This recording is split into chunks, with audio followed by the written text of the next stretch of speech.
call has been forwarded to voicemail. The person you're trying to reach is not available. At the tone, please record your message.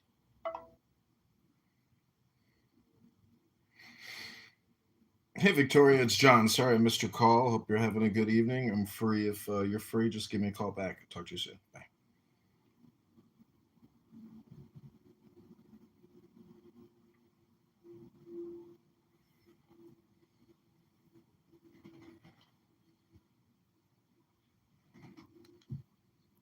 They went backwards, and you can see it now, because you can see when people leave that part of the world, which is primarily operated off of that whole fucking thing, they're primitive, right? That's why the fucking countries over there, right, that are stunted the most are under this fucking Islamic fucking bullshit. My parents are from there. They left there, and they got better when they left.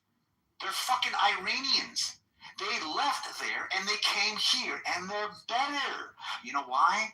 They left the fucking right before the fucking Muslims took over to be what it was, to be what it is now. And they got better. And guess where they came? They came to the Christian world. Well, the world was like, hey, do what you like. You might get punished later, but be who you want to be, bitch. You might hear people speak against, but they're not going to tie your arms and legs and fucking throw you off a fucking building. Like in Afghanistan, they're not going to allow you to marry a fucking 9-year-old girl. And if they did, there would be outrage publicly. Over there, you couldn't. They're going to allow women to go to school. They're going to allow people to get divorced. They're going to allow old hands. They're going to allow people to get married. That might go away, actually. But I'll tell you this.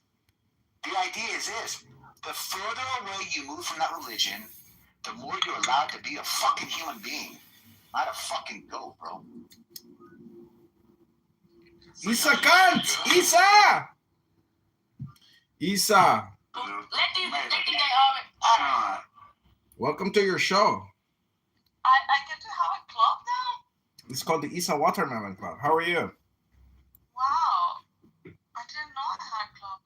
Yeah, you've got a fan club. Oh, that's amazing. I started. How many fans do I have? I started it. Let's see. You have Only 496. It's better than nothing. No, this is just a recycle club. You're not giving me my like a new club. How are you doing? Good. I'm going to bed, but I saw that I had a club with a room, and so I had to come in before I go to bed. Nice. How are you? I'm good. Nothing too new. Just hit the gym, picked up some tacos, poured myself a little glass of wine. I was going to read a book. I shifted all my recording of Clubhouse to the downstairs part of my house, to all the bedrooms, so I don't have to listen. Wow. I don't want to listen to the people here talk anymore. It's ridiculous. I asked you a couple of times, like, what the hell do you do at night when you leave all of these phones on? It's like contamination. Well, what's cool is if you have I use an auto clicker. It's like an app, and so if the room closes or they kick me, every 600 seconds it clicks again, and it just launches a new room. So it's like there's always content available. It's kind of it's like a fully automated live stream. I'm crazy. You should hear the shit that people talk about on here. Not this Clubhouse farming thing. It's just so weird. It's not weird. What people talk about on here is weird. That they waste all their fucking time talking endlessly. I think my rooms are not that weird. My criticism is that it's all redundant. Like, you've heard the same people say the same shit, so it's like I want to control my mind by controlling what I hear. But I'm just upstairs in the top of my house. I have a library and I have a music room, and I'm gonna live stream myself reading books and playing music and like. Why don't you just read? Well, yeah. Because I want the views and I want to monetize it. If it's. I spoke with Epaminonda the other day, and he's still reading books on X. He's doing very well. He claims that he's got a huge audience. I've never seen his live stream. I don't even know what his profile is. A lot of people is following him, and he gets like, if he publishes something, I was looking at his post the other day, and he gets like 500, 1,000 likes, stuff like that. Like, it's not too bad. What's his profile? Epi? Let me check. Epaminondas? No, it's not Epaminondas anymore. I mean, it's similar, but it's not Epaminondas. Epimenides, I think it is Epimenides. I can't find it. I'll share his profile with you. Hold on. I look at his Instagram posts all the time. He likes archery. Oh yeah, well, the other day we were talking on the phone, and he was doing a little bit of archery while we were on the phone. He's very good at it. Look, that's his profile. I'll put it in the chat. Oh, E_Plutarchus. Plutarchus. When's your mom coming to town? In a month. She's going to stay here like 4 weeks, 6 maybe. I don't know. I still have to figure out her flights. What the fuck? He writes, this reminded me of my second wife. We got married in the desert in Joshua Tree, right around the spot where I buried the first wife. What the fuck? What is that? That's from Epimenides. Epimenides. This reminds me. 15 people tuned in. He's probably quoting some reading or something, or being sarcastic about something. Holy shit. He's got some funny content, some like African AI village shit. Jesus. Ugh. Yeah, but you see, he gets a lot of likes. I mean, not all his posts, but he gets decent likes. Some of his recordings get like a couple hundred ones. Mm-hmm. Well, he's got 22,000 posts. He's got 22,000 posts. That's a lot of posts. Yeah. He's got a bigger following than I do. Yeah, what I want to do is hire like an actress to read a book, and then. Why don't you do it AI? That's a good idea, but it's kind of lengthy. Oh, I got to take this call. I'll talk to you soon.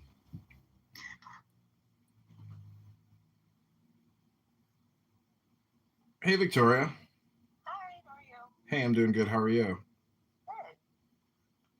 Good. I'll preface this by saying I am pretty tired. I've been working around the clock, but yeah, definitely wanted to speak with you though. Yeah, no worries. Yeah, how was your day? It was good.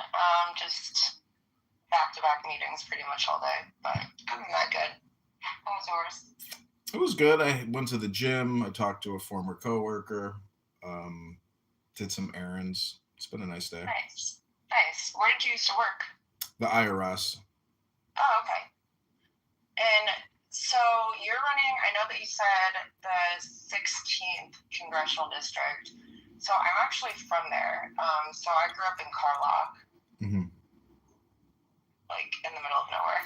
But I don't really keep up with politics too much in that area, but I do to an extent.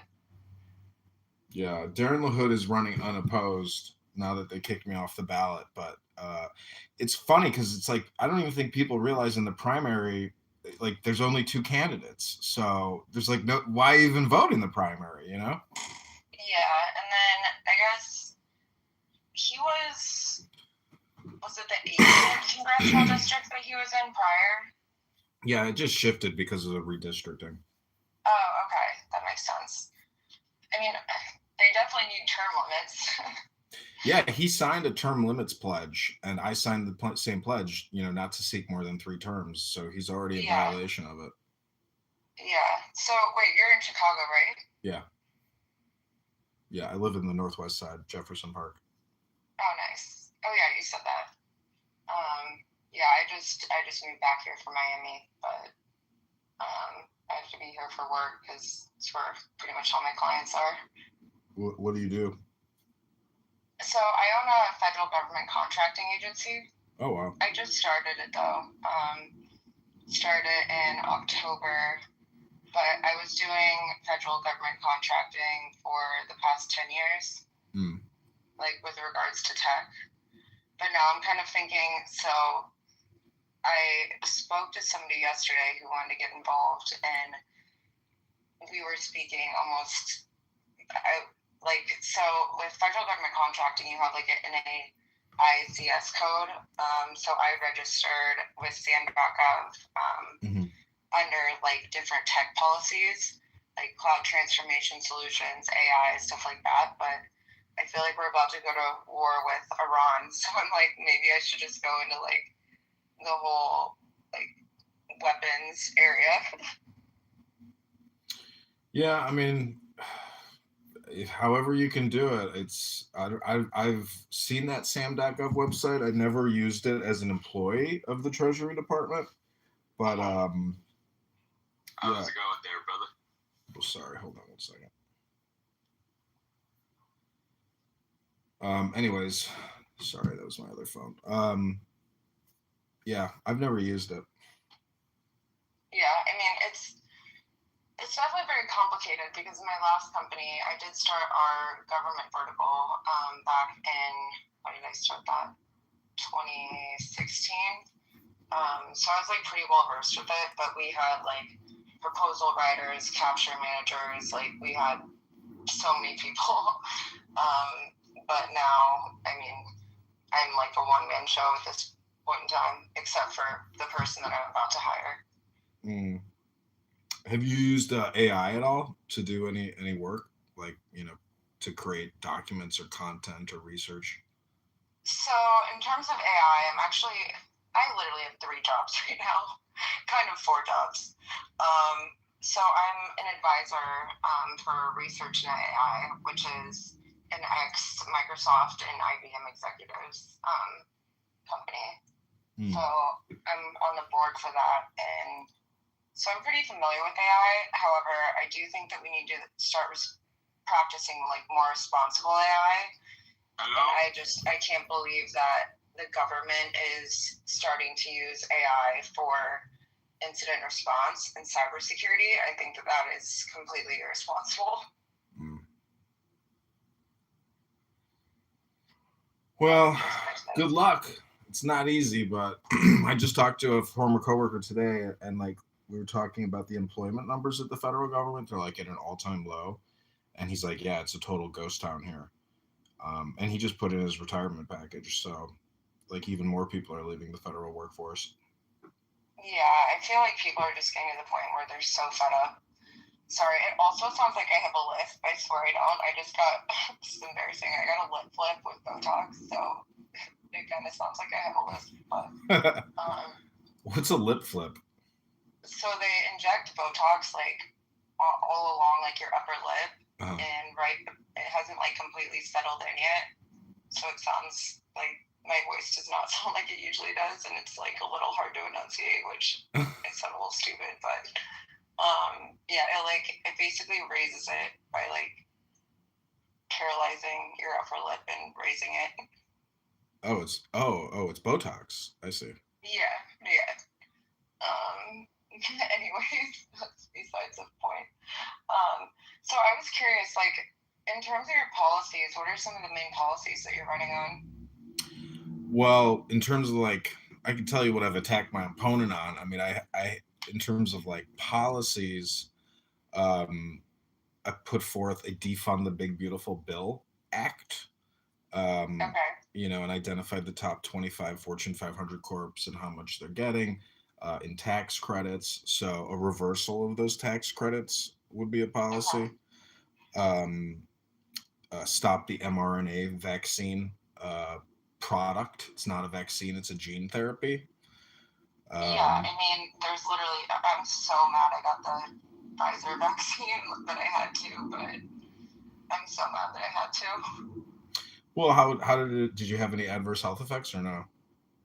No, I didn't, but Well, I that's mean, you good never news. know, and I feel like it might be too soon to tell for some people because COVID was fairly recent, and I mean, it's complete BS. Like, I got COVID 4 times, even though I got the jab. Like, I carried around a fake vax card at first. I will admit that. I know that was probably wrong. But yeah, I had to get it because the person I was dating at the time, ironically, one of the biggest pro MAGA supporters, always at Mar-a-Lago, and the family told me that I had to get the vax because we were constantly going to Turks and Caicos during the whole COVID situation, which they literally admitted, Fauci literally admitted that it was a test of how much that they could control people. So when they released the COVID, obviously it was intentional, and it was a test to see how people could comply with the government. Like, it's so obvious to me. Do you think that? Yeah, 100%. But it's not just a compliance test. It's like a mass carcinogenic, dispersal. But the patent on the vaccines, have been around far prior to COVID-19. So the whole thing is just like a giant industry. And the World Health Organization is a lobbyist for vaccine manufacturers. Thank God Kennedy is the HHS secretary because everybody else is basically just a corporate lobbyist. So I am glad that we pulled out of the WHO. But in general, I really don't support Trump. And yeah, I mean, back to COVID, like, my grandpa passed away during COVID. He got over COVID, but he passed away due to anorexia and just old age. But on his death certificate, they put COVID, obviously, so then the hospital gets the insurance money. It's all a scam. Like, yeah, it's a giant scam and a giant industry it's business. ridiculous. It has gotten to the point where it is so ridiculous, and it makes me so angry. And I do have to ask though, are you pro MAGA? I'm pro Trump. I'm not. I've never really been involved in anything MAGA. I like Donald Trump because he's the opposite of what we've been enduring, which is 20 years of bullshit. I mean, he's the contrarian. I think it's so funny that he literally took the MAGA, Make America Great Again. That was Ronald Reagan started that in the 80s. Like, Trump did not even start that. So I think that's odd. And then yeah, I just can't get behind a lot of people that he put in his cabinet. I mean, and like Pam Bondi, Kash Patel, Paolo Zamboli, and I've gotten too involved in this, and I think it is ironic in my opinion as well. So I did, like I said, I voted for him, but I would never, ever vote, so when you get involved with these certain groups of people, right? So I spent 6 years on and off at Mar-a-Lago. When you get involved with these certain groups of people, they target certain demographics and they target certain people and ask them to say things, and then they pay them. Mm-hmm. For example, Charlie Kirk. Charlie Kirk is from Arlington Heights, as I'm sure you know. Yeah. And he was being paid to speak a certain narrative, and then they killed him. I knew Charlie, so may he rest in peace. And then Nick Fuentes, they're also going after him now. He's in LaGrange. So one of my friends, I'm not supposed to speak on behalf of exactly what happened, but he's starting to question the narrative and what he's being paid to say certain things. And I honestly think he's an addict. And then also JD Vance. He's a what? I think JD Vance, he will be on the Republican ticket 100%, especially because Trump has unlimited power.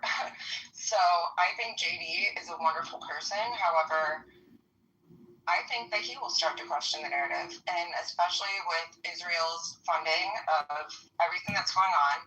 And it was so crazy to me. It literally had me shaking when they had that meeting. When was it? Yesterday, and they were speaking about what they were doing in Gaza. So I was privy to, and I didn't sign an NDA. They always just thought I was like some dumb blonde model, but I took notes on everything. And I was privy to a conversation that happened in 2022. So, and I'm not a conspiracy theorist, but Trump and Bibi Netanyahu and his son Yair were involved in funding the Hamas thing that happened on October 7th of 2023. Remember, like the music festival, everybody was killed by Hamas, the hostages were taken. So they both funded that. And I know that for a fact. And they did that to create even more political unrest than we already have between Israel and Palestine in order to burn down the entire Gaza Strip and then reroute international trade and build a big, beautiful Dubai. They actually called it the Big, Beautiful Bonanza. Mm-hmm. And they're creating like a new Dubai there, essentially. Yeah. I've seen the Kushner. It's called, it's the Kushner plan. I've seen it. Yeah, and Trump is going to run it. Oh my God! You're saying like after he's out of the White House, he's gonna go live in his like new Mediterranean city? That I've never heard it put that way. He's gonna run Gaza the same way that he's currently running Venezuela. Okay, so you take over Venezuela, right? I'm glad he got Maduro out. I know a lot of Venezuelans are happy about that. But put a reliable Venezuelan candidate in to take over. Like at this point, I almost feel like it's a dictatorship, and I just can't stand behind it. Mm-hmm. But yeah, I mean, he's running Venezuela. He's trying to take over Greenland. He's trying to. It's just like he basically took over Gaza. He's being run by Israel. It's just getting out of control. Yeah, well, I mean, it's. I've never heard anybody say some of those things, about the October 7th funding for the terrorist attack. I mean, where do you get your evidence for that, Just conversations that I've heard, and then also, like, George Soros was behind January 6th. And all of the media, I don't believe the media at all. When I watch Fox News, Newsmax, CNN, like, that is entertainment to me because it's all fake. Mm-hmm. And, like, for example, George Soros solely funded Antifa. And I was also privy to that conversation during COVID with the quote-unquote insurrection. And then BBC News, they posted Trump saying, we must storm the White House. He didn't say that. That's why Trump was able to sue them. Just everything is fake. Yeah. Like, I just want to drain the swamp. Get them all out. Well, Trump, in a speech, I heard him say, I never came up with drain the swamp. I heard somebody say it, and I liked it, and I think you people like it. So let's drain the swamp. Like, he didn't come up with that. Somebody, suggested it or said it at a rally, and he just started repeating it. So, yeah. But how? Like, look at, did you see McConnell today? He's got like a full headdress on because he's seriously injured. I mean, why are some of these people still there? Like, they can't give it up. They're addicted to the power, so. Yeah, and then, like, Pete Hegseth, I can't get behind that. Can't get behind John Ratcliffe, can't get behind Kash Patel, can't get behind Pam Bondi. But I genuinely am concerned for JD, I will tell you that. Why? Because I know what these people do, and I feel like he is going to get into office, potentially. I mean, I feel like, again, I'm not a conspiracy theorist, but, like, I feel like there's a way that they might rig the election, and just the way that, like, pretty much every historical president has a puppeteer. The same way that Biden was running. Wait, Obama. Oh my God. Sorry, I am literally so tired. Okay, so Obama was basically running Joe Biden, right? And then because Joe Biden was incompetent. And then after like that, I think Trump, I don't think, I know his puppeteer is Bibi Netanyahu in Israel. And it always has been. But like, an independent has not had a chance since, I believe it was in 1970. And it's just, the whole system is messed up. Like, we need immigration reform. We need reform everywhere. Like, housing costs. Like, where did all of the money go in California from, I like to call him Gavin Newscum? Where did all of that money go that was supposed to help the homeless? I mean, nobody knows where it went. Well, you know. And then the Palisades fire and the reservoirs. I had so many friends lose their houses in the Palisades fire. Like, that is so sad. And then State Farm, who is obviously headquartered in the 16th Congressional District in Bloomington, they dropped everyone's policies like 1 to 2 months before the fire. It's just, everything is, it's really crazy. Yeah, I started to look into it. I went to Bloomington to get signatures on petitions, and the first 2 girls that signed my petitions, one of them worked for State Farm, and she also used to work for the LaHood campaign. And I don't know, like, she invited me out to another bar in Bloomington, and I don't know if she like started texting somebody or something, but I got ran out of the bar. Like, it was the weirdest experience. Wait, why did you get run out of the bar? I have no idea. Some black friend of hers came up to me. He's like, "You gotta leave. My friend is upset." I'm like, what bar was it? It had a stage and they were doing karaoke. It was like, at the end of the strip. I can't remember the name of it, but yeah, I know what you're talking like. Because Carlock is close to Bloomington, and I interned in State Farm's Research and Development Center in tech all throughout college, so yeah, I was like always back and forth. Yeah, she was a paralegal. But anyways, I'm just saying that. Well, I mean, do you think any of your opinion, like, why do you think Netanyahu is like blackmailing Trump, basically? So it goes very, very deep. And I know this for a fact because, so Fort Huachuca is in Arizona. Yep. And it's one of my old clients in my old company. What, IBM? I know a lot of people that still work there, and it is a CIA military training base. And I mean, I was in the Army, and I've been to Fort Huachuca, so I don't know where the CIA on that place.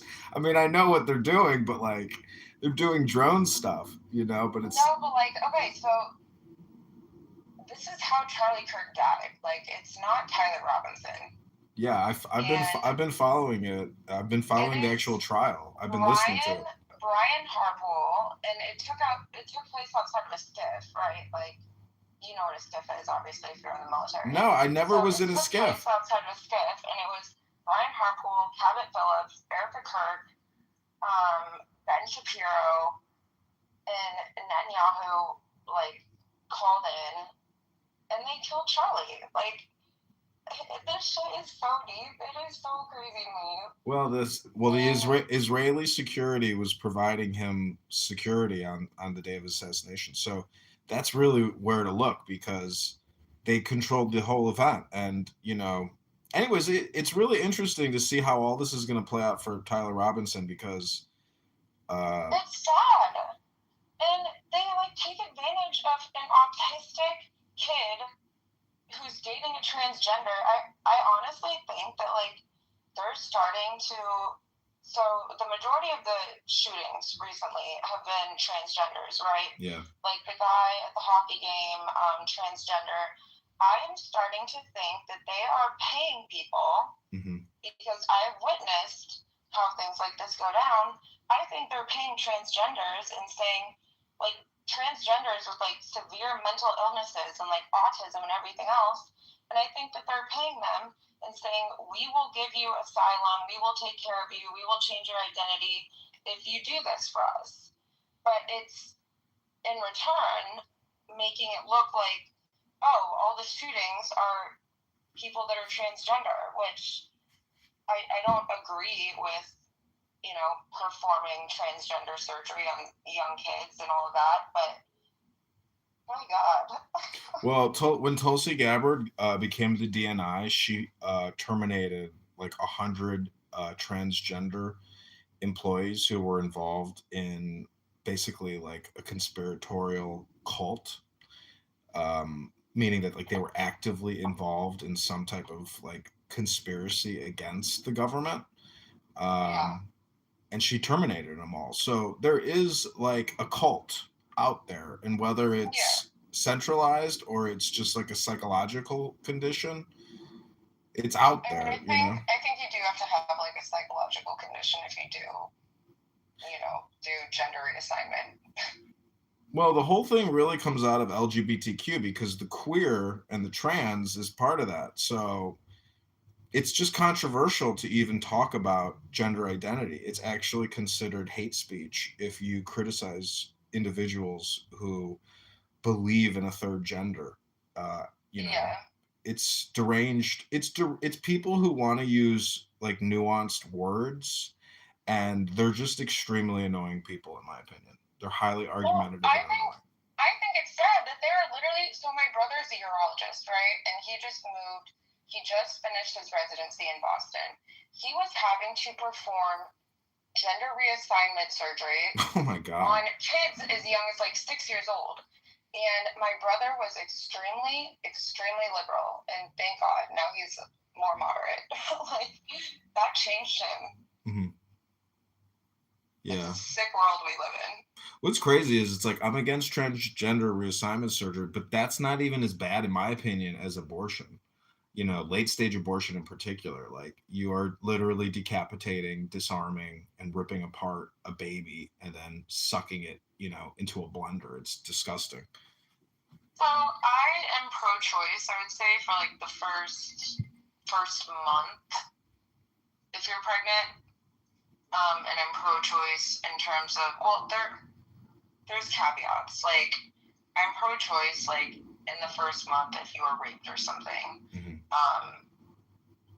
Because that kid, that woman is probably, she's going to be traumatized and she doesn't want to have a kid with that person.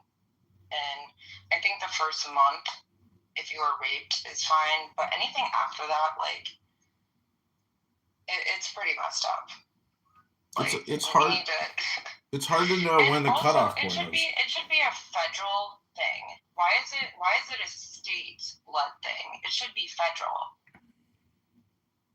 Yeah. Like say, okay, if you were a victim of rape, you can get an abortion in the first month. After that, no. I guess it all comes down to the lawyers, because if it's federal versus state, it's like there's not, if the federal government issues a law, there's not enough attorneys to like enforce it, like the whole system is dependent on like bringing a case against somebody. It's ridiculous. We just don't have like high standards, but it's an industry. We spend $1 billion a month and kill, supposedly 60,000 fetuses a month. And it's like, I don't, October 7th and Gaza sucks, but if we're really killing 3,000 babies or like 2,000 babies a day, like through an abortion procedure, not just like Plan B, but like an actual, Da Vinci machine, like dissection, it's like, is it really that much? I'll admit, I had an abortion within the first 4 weeks because I was raped. I'm just like so desensitized at this point. Like, I don't know. I just look at it as an industry. Like, people don't look at it as from like a business perspective. If you were the CEO and it's getting $1 billion a month, and Planned Parenthood is a very large, medical industrial complex type organization, like, it's just a business. Like, but at the same time, if you want to call it a hypocrite, like, I say, start there. Like, to me, if you're going to complain about stuff, you have to have a prioritization of complaints. So Yeah. I like to start there to figure out, other complaints. Yeah, I mean, I got mine done at Planned Parenthood, and it was terrifying. It's like the worst experience ever. It was not a good experience, and there's protesters outside saying, "You're going to hell." Mhm. Like, I'm a Christian, like, and they're like, "You're going to hell," and all this other stuff, but I just didn't want to be tied to this person, so... Mhm. But it was very early. It was literally just in the first few weeks. So, I mean, do I feel like guilty about it? Yeah. Would I do it again? No. But you were raped. I mean, like, that's a legitimate reason to have an abortion. So Yeah, but then there's also people that, like, I don't know. There's just like way too many caveats, and it's just, there's a lot that really goes into it. Like, if that's the main issue, but I don't know. And like, also, tell me why when I changed my permanent address to Chicago, so I had a FOID card to own a gun, right? And I started questioning Trump and telling my parents that I don't support him anymore. I'm still Republican, but you can be Republican and not be into Trump. And they're like, "We need to take you to the hospital to be evaluated." I'm like, "I don't need to be evaluated." But I was like, all right, because you have a political opinion? They literally show up in my apartment and they're like, "You need to go to Northwestern and get evaluated." I'm like, you know what? Fine, that's okay. I'll go get evaluated. And the psychiatrists were like, "Your parents are insane." they're like, "You're totally fine." But yeah, and then so I don't know if my parents were involved in this, but now I have this paperwork, and I do have a therapist. I've had a therapist since I was like 14, and request for FOID appeal, and it says Victoria Drake is requesting the Illinois State Police Firearms Services Bureau.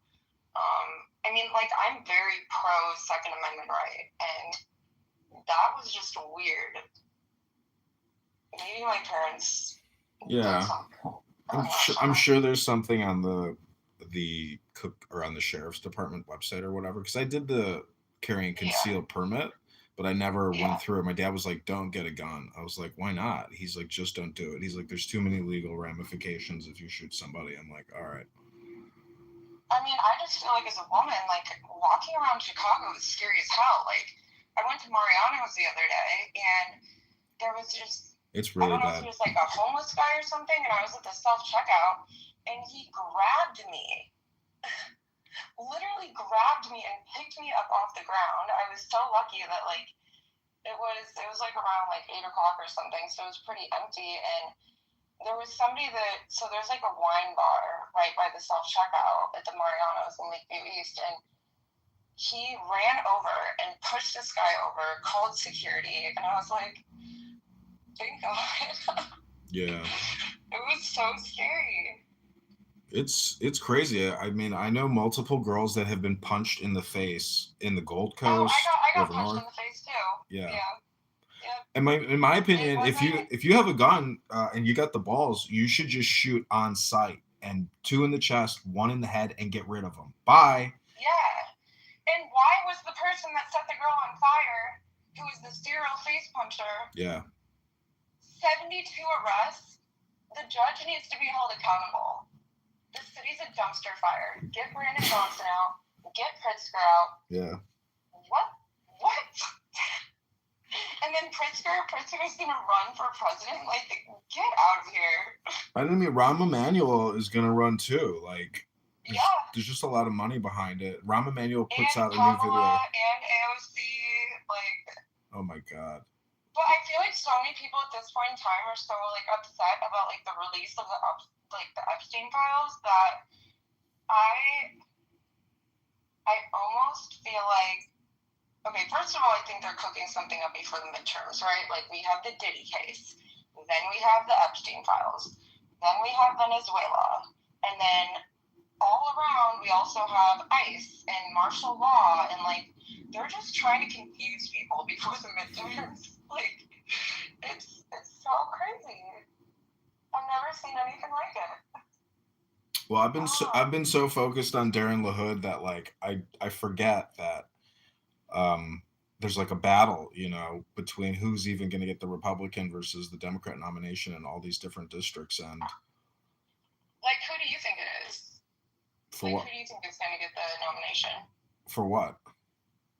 for president?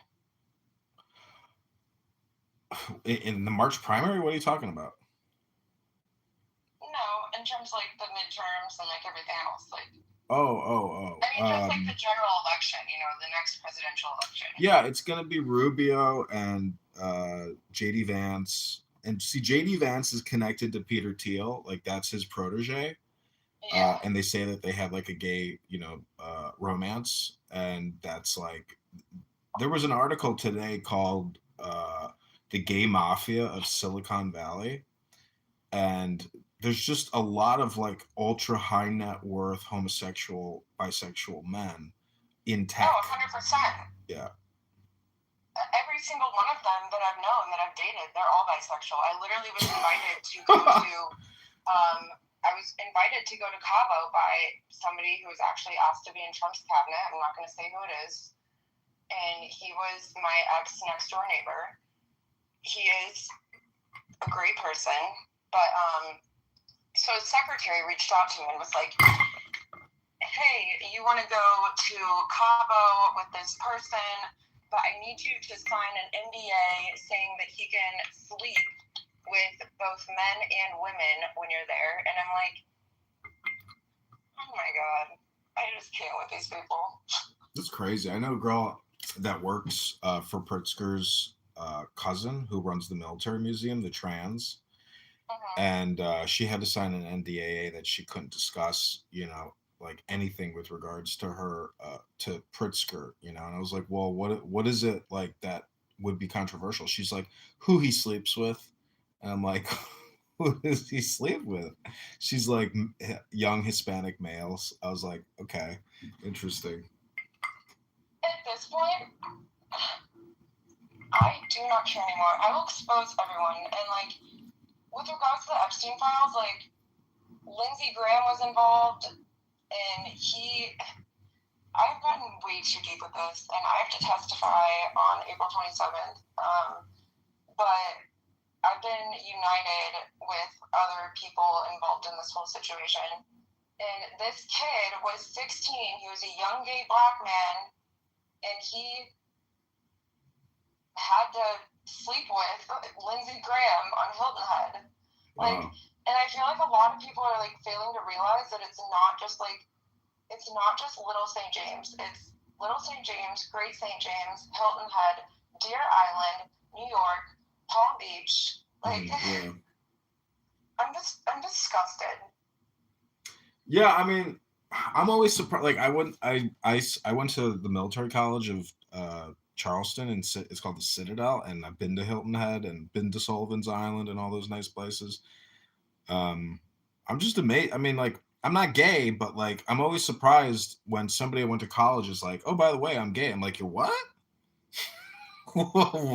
Like, you know, I'm like surprised. I'm like, all right, well, you know, congratulations, you know. I feel like most guys that join fraternities are like actually gay, and a lot of them. I was actually communicating with somebody who worked for the RNC. I was communicating with him earlier, and he was in my ex-husband's fraternity, and he came out after college, but he was always in bed, like at formals and stuff with like all these other men. I'm like, the fuck? Literally, what is going on? I don't know. I don't know. It's like human behavioral sciences, but it's like there's just so much promotion of it that, like, you know, the 1920s, like 1900 to 1950 must have been like the best that America, you know, ever was. Yeah, like especially before. I mean, social media. So I guess it might be like a controversial kind of counterintuitive take, but I feel like I'm glad that we do have social media where we are able to essentially say whatever we want. But then also, Larry Ellison, CEO of Oracle, he's buying up all the media to control us. And he's also building a 5-story data center under the East Wing in the White House. He bought Paramount. He wants to buy X from Elon because he doesn't want freedom of speech. Mm-hmm. I mean, I wouldn't even be surprised if Larry Ellison tried to run for president one day. They're all intertwined. It's so sick. Oh, the billionaires don't like run for president because they just hire somebody to do it. That's why Trump is rather unique. But if you think Trump is involved in like a conspiracy, you know, so be it. But like, I just don't think October 7th was funded by Trump and Netanyahu. I think though, like I've seen the videos of the people that did it. Like they're basically modern day pirates. You know, very violent. I mean, yeah, it was Hamas that did it. But I mean, I understand your point about like paying people to do things because, like, you know, people do horrible things for money, murder and terrorism. You know. Yeah, I mean, my ex's dad was a billionaire, and I just saw way too many crazy things. Yeah, I don't know. I mean, maybe having so much money allows you to go to excess. Like, look at Alex Soros and Huma Abedin.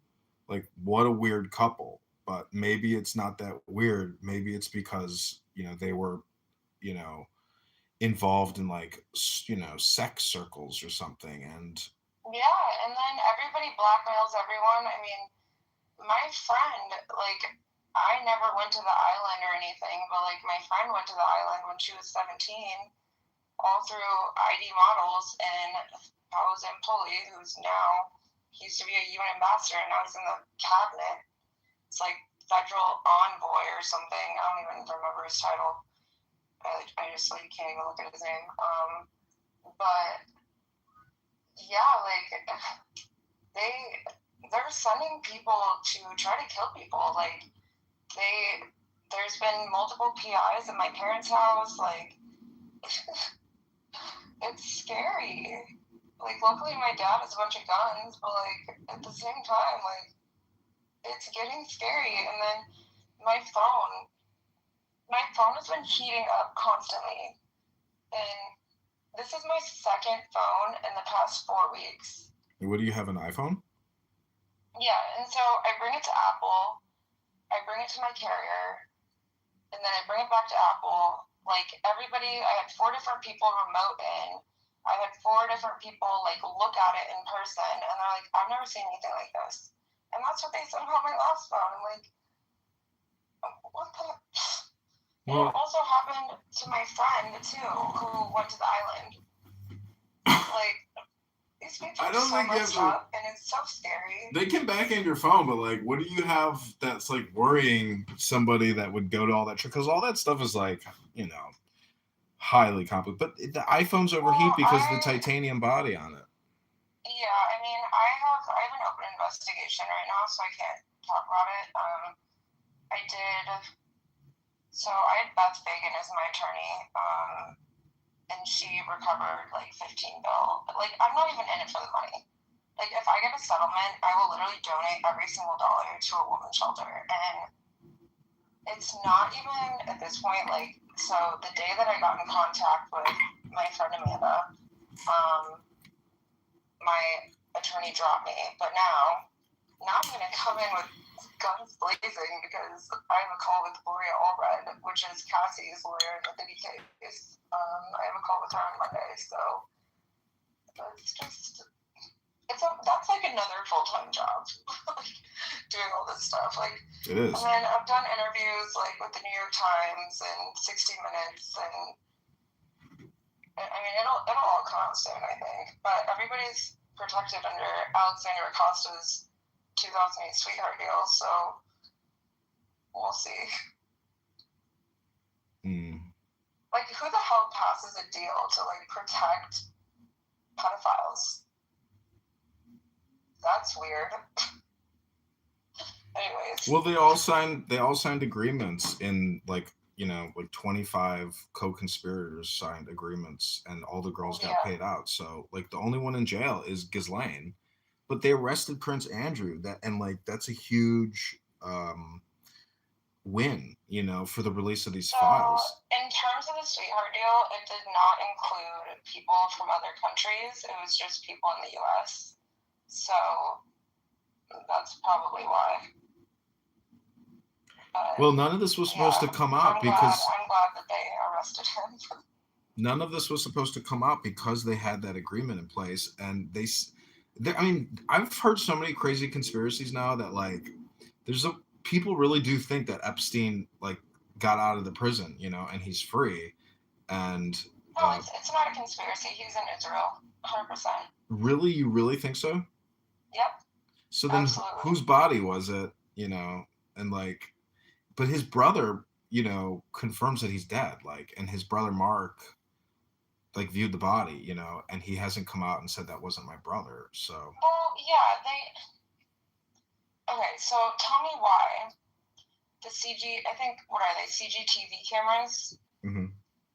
So on the 15th floor, where Epstein was held, the CGTV cameras went out.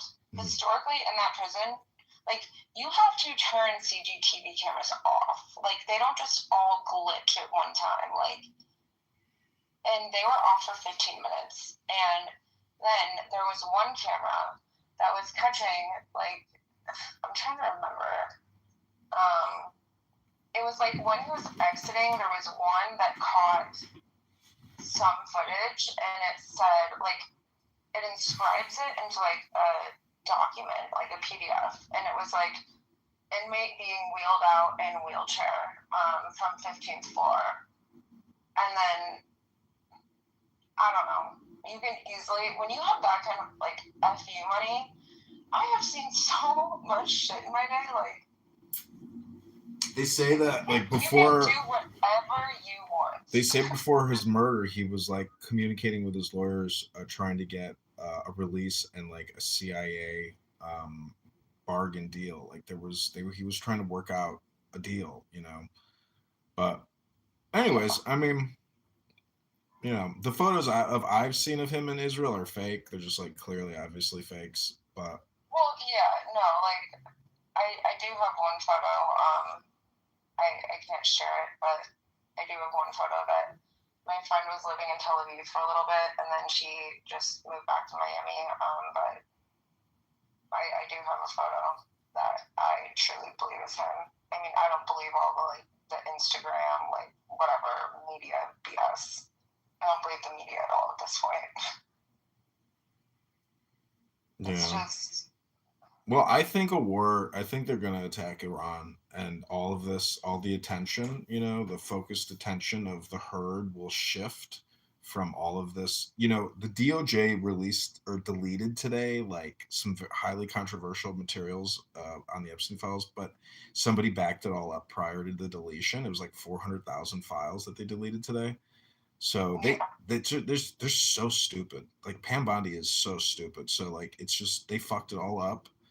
And it's out there now. So it's just, like, the researcher, like, have you been to jmail.world and, like, done any digging or, like? Oh, I've done a lot of digging, and my person was originally mentioned in there quite a few times. You were mentioned in the Epstein files? His last name was spelled wrong, and then they deleted it because it's an open investigation, probably. Like, the whole I just can't with these people. Pam Bondi is an idiot. Yeah. Like, make America smart again. We need to get some more intelligent people in office. I didn't actually watch her hearing, like, where she was yelling at people. It was really bad. You know who Jamie Rasklin is? I've heard the name. he's got hair plugs. His son killed himself, and she was screaming at him, saying, "You're not even a lawyer.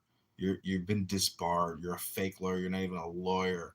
Like, that's like a child. That's like the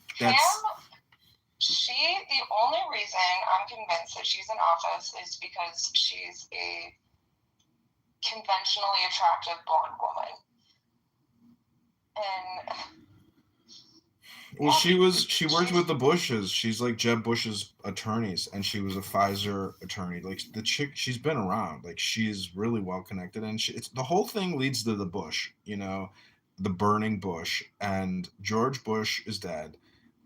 Senior, and like what came out in the files about him eating like baby entrail excrements is like so disgusting and vile that I just don't believe some of that shit. Like maybe it's just like a joke, like, and it's in a document or something, but it's like actually a joke. But there's no fucking way. Like, there's no fucking way. Yeah, I mean, there are a lot of people in the files like their names are mentioned, but they're not necessarily guilty because when you search them through the files, then it says like, it's like a business deal or like that they're still associated with Jeffrey Epstein, so then they're part of the files just like automatically, which I also think is weird. Like, just release what's relevant so that people don't have to comb through it. Like, you're literally just trying to confuse everybody so that we don't find out the truth. So I looked up Darren LaHood, the guy I'm running against, and he's in there, but just like as like a reference from a news article. And really? But Epstein was in communication with some type of nonprofit in Peoria called Psychotechnics, Psychonautic Technics. Wait, hold on. Let me write this down. And this was the craziest thing. And then there's other files where Epstein is talking about trans tech. And so like, hold on. I'm opening my laptop. Let me write this down. And then there's okay, even. Can you repeat that from the beginning so I can write it? Yeah, Epstein was in communication with someone who runs a nonprofit in Peoria called Psychonautics or Psychonautic Technology, something to that extent. And Psychonautics. Yeah, they met at some kind of trade conference, and then he was following up with Jeffrey to essentially continue the conversation. And I looked at their website, and it's basically like new age spirituality, and he has like a proprietary way of presenting it by calling it, psychotechnologies or something like that. But it's basically like it's basically propaganda, neurolinguistic programming, and spam to a certain extent. But anyways, it didn't seem like Epstein was interested in it. But then there's another email where they're talking about trans tech. So like they're viewing biological, psychological, manipulation as being like and proprietarily calling it trans tech. Wait, so I'm sorry, can you repeat Darren's involvement? No, he's not involved in anything. It was just like referenced in a news article. Do you know what the email was in reference to? It was just news. He was like, like a bullet point of like, Darren LaHood announces funding for this or that. He just showed up in a news feed. Oh, got it. Okay. Interesting. I'm going to have to look into that. I looked through the DOJ's website as soon as they released it, and I started typing in whatever I could think of that was kind of, relevant, interesting. Peoria, Bloomington. Like I was trying to see like what kind of involvement Epstein possibly had in Illinois. And sure enough, he does. That fucker's tentacles, like that guy, he was, that motherfucker got around. I mean, and life touch images, like, what was that called? Like I'm pretty sure they did my school pictures when I took them at Normal West High School.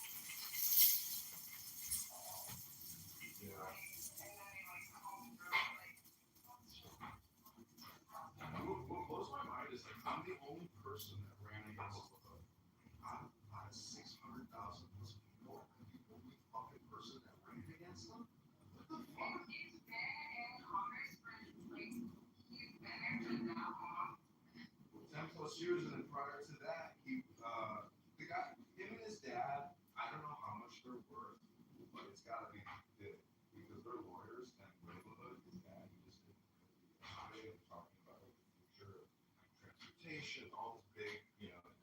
stuff. So like he's very well to do, you know, and I just can't believe. Why would you, like, if you want to be in politics, and this is just my personal opinion, like, you have, like, an end goal, right? Like, why have you been in Congress since 2015? Like, do you not want to run for Senate? Do you not want to, move forward? It's Why are you still complicated there? because it's the district. It is the district. Like it's Republican, and but a Democrat could take it because in my if you look at the voter rolls and the databases, I did a FOIA request for the entire district's voter registration. I have every single voter's name, address, email, phone number, etc. And I cross-referenced that against all of his petitions, and he didn't even qualify. So, I wasn't able to actually present any evidence in the trials. Wait, And what do you mean? What do you mean he didn't qualify? I challenged him pro se with the Illinois State Board of Election political trials, and they wouldn't let me present any evidence. And it's just like a show trial. And then, they passed summary judgment and dismissed my challenges. So it's not an actual trial. They don't let you present evidence. And dude, AI can pull all this stuff out of the Excel document that the Illinois State Board of Election gave me. And there's other people that have already done cross-referencing with the Illinois State Board of Election, and the whole thing is very complicated, but nonetheless, it's not accurate.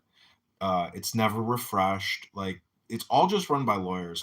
If I could go I'm back. sure he's paying everyone off. No, he's not paying anybody off. He's in a Republican part of Illinois.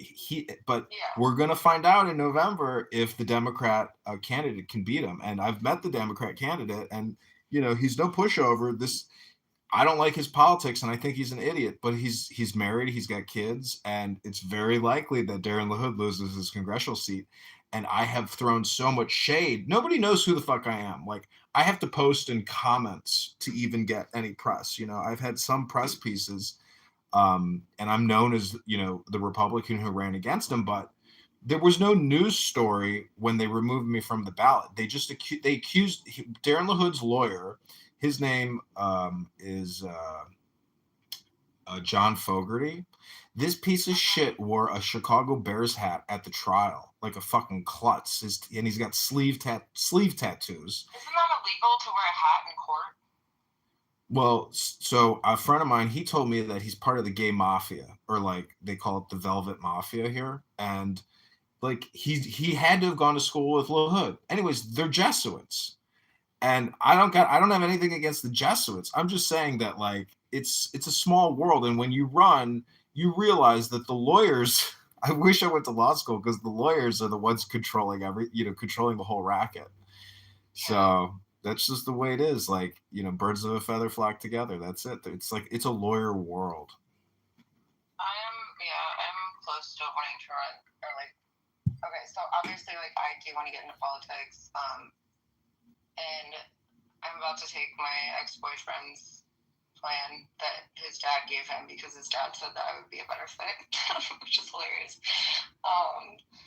But yeah, I mean, I'm considering going to law school first, though, even though I just started a tech company.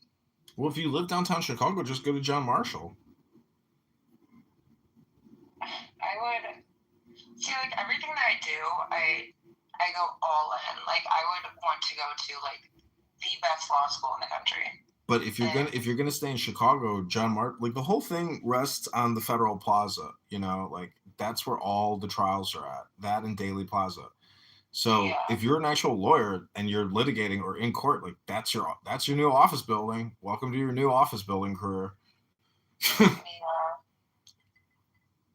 know. I'm still thinking it over. I mean, I did start studying, when was it? Maybe 7 years ago, because I was getting bored in my last company. Mm-hmm. And I get bored all the time. Once I start accomplishing things, and I'm all right, now it's time to move on to the next thing, and then start from the ground up and start accomplishing new things.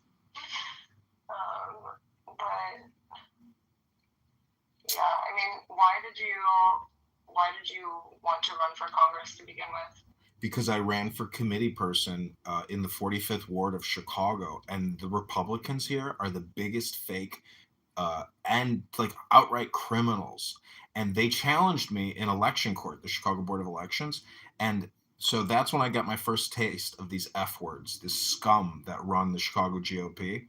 And it's a small clique, and there's multiple chapters, but it's just a bunch of fucking pushover, pussy losers who have no spine, stand for nothing, and it's just a racket. So that's when I basically got politically activated. And then a friend of mine who also hates them was like, you need to run against this motherfucker because fuck this guy and you can beat him. So I chose LaHood as my target, for my first congressional campaign. And I think his analysis yeah, I think his analysis was correct, but that was it. This has been my foray, 2 elections, so I'm 0 for 2 so far. But I know I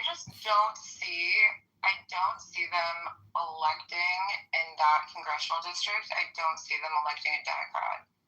Like, that is, I feel like, and I'm not trying to be offensive because I know that you support Trump, but like, Trump even said that his voter base is uneducated. And that area, most people are uneducated and they vote Republican historically all the time. I think that they're going to do that.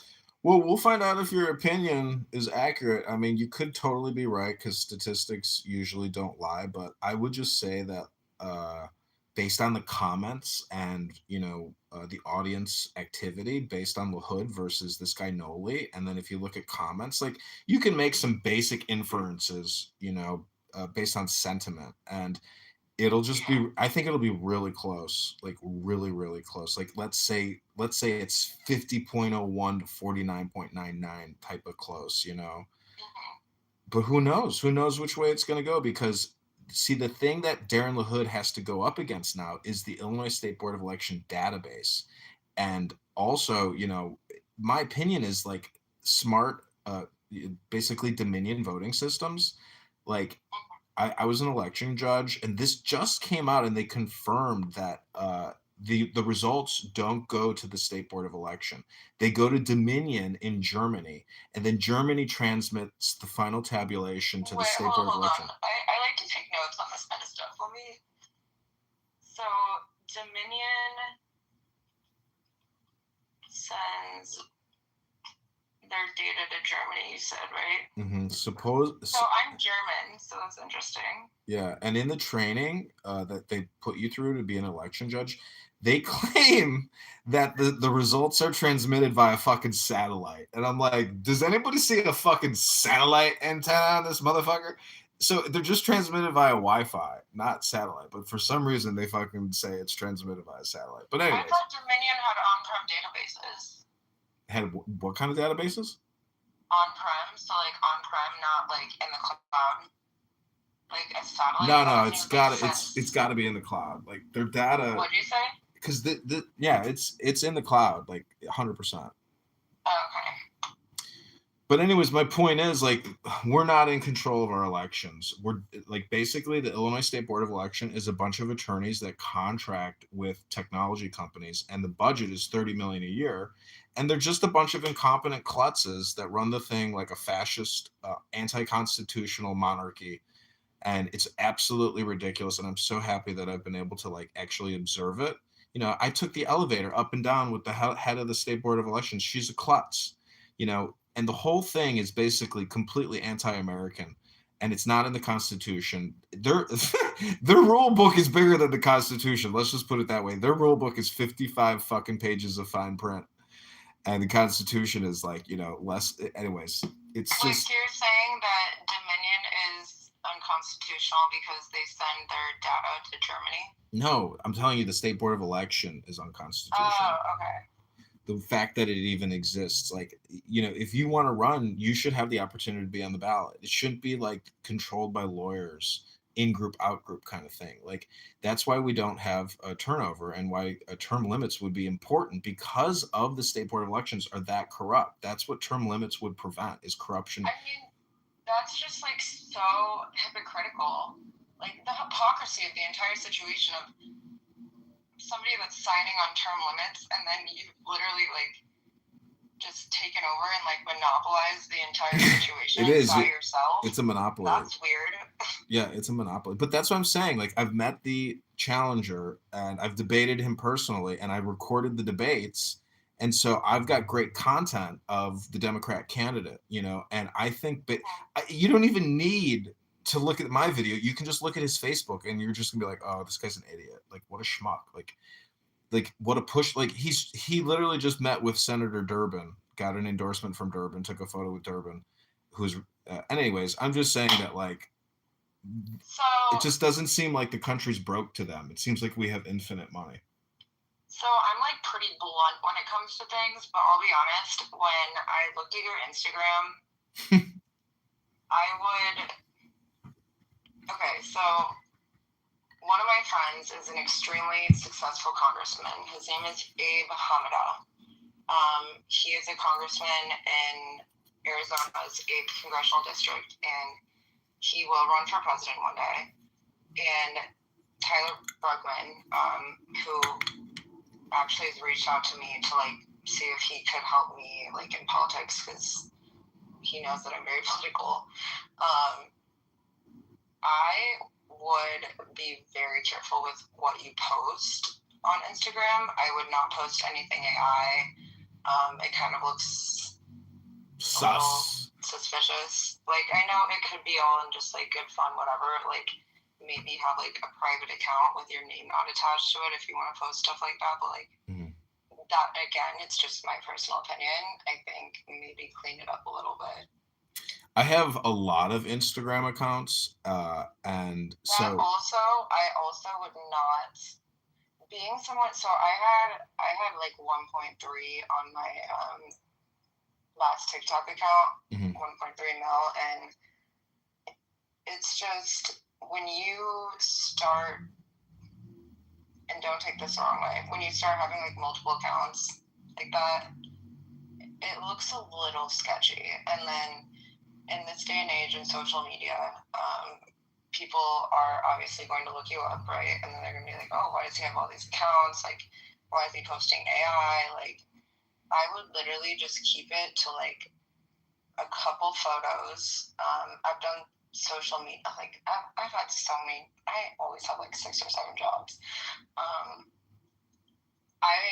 As somebody who's been heavily involved in social media, I would keep it to like 1 or 2 or 3 like professional photos, and just like cut the AI BS or like the videos, and or like, you know, if you go on a podcast to try to get your name out there, which I would recommend finding, and I can help you if you want, finding like a legitimate podcaster that you trust, and then putting a reel out of that actual podcast, so that people can understand your policies a little better. Because I mean, I'll be honest, when I looked at your Instagram, that's why I asked you. Like, I don't even know what your policies are. Yeah, there's like 800 posts on it, but I did, the one good press I got was with NPR in Bloomington at Illinois State.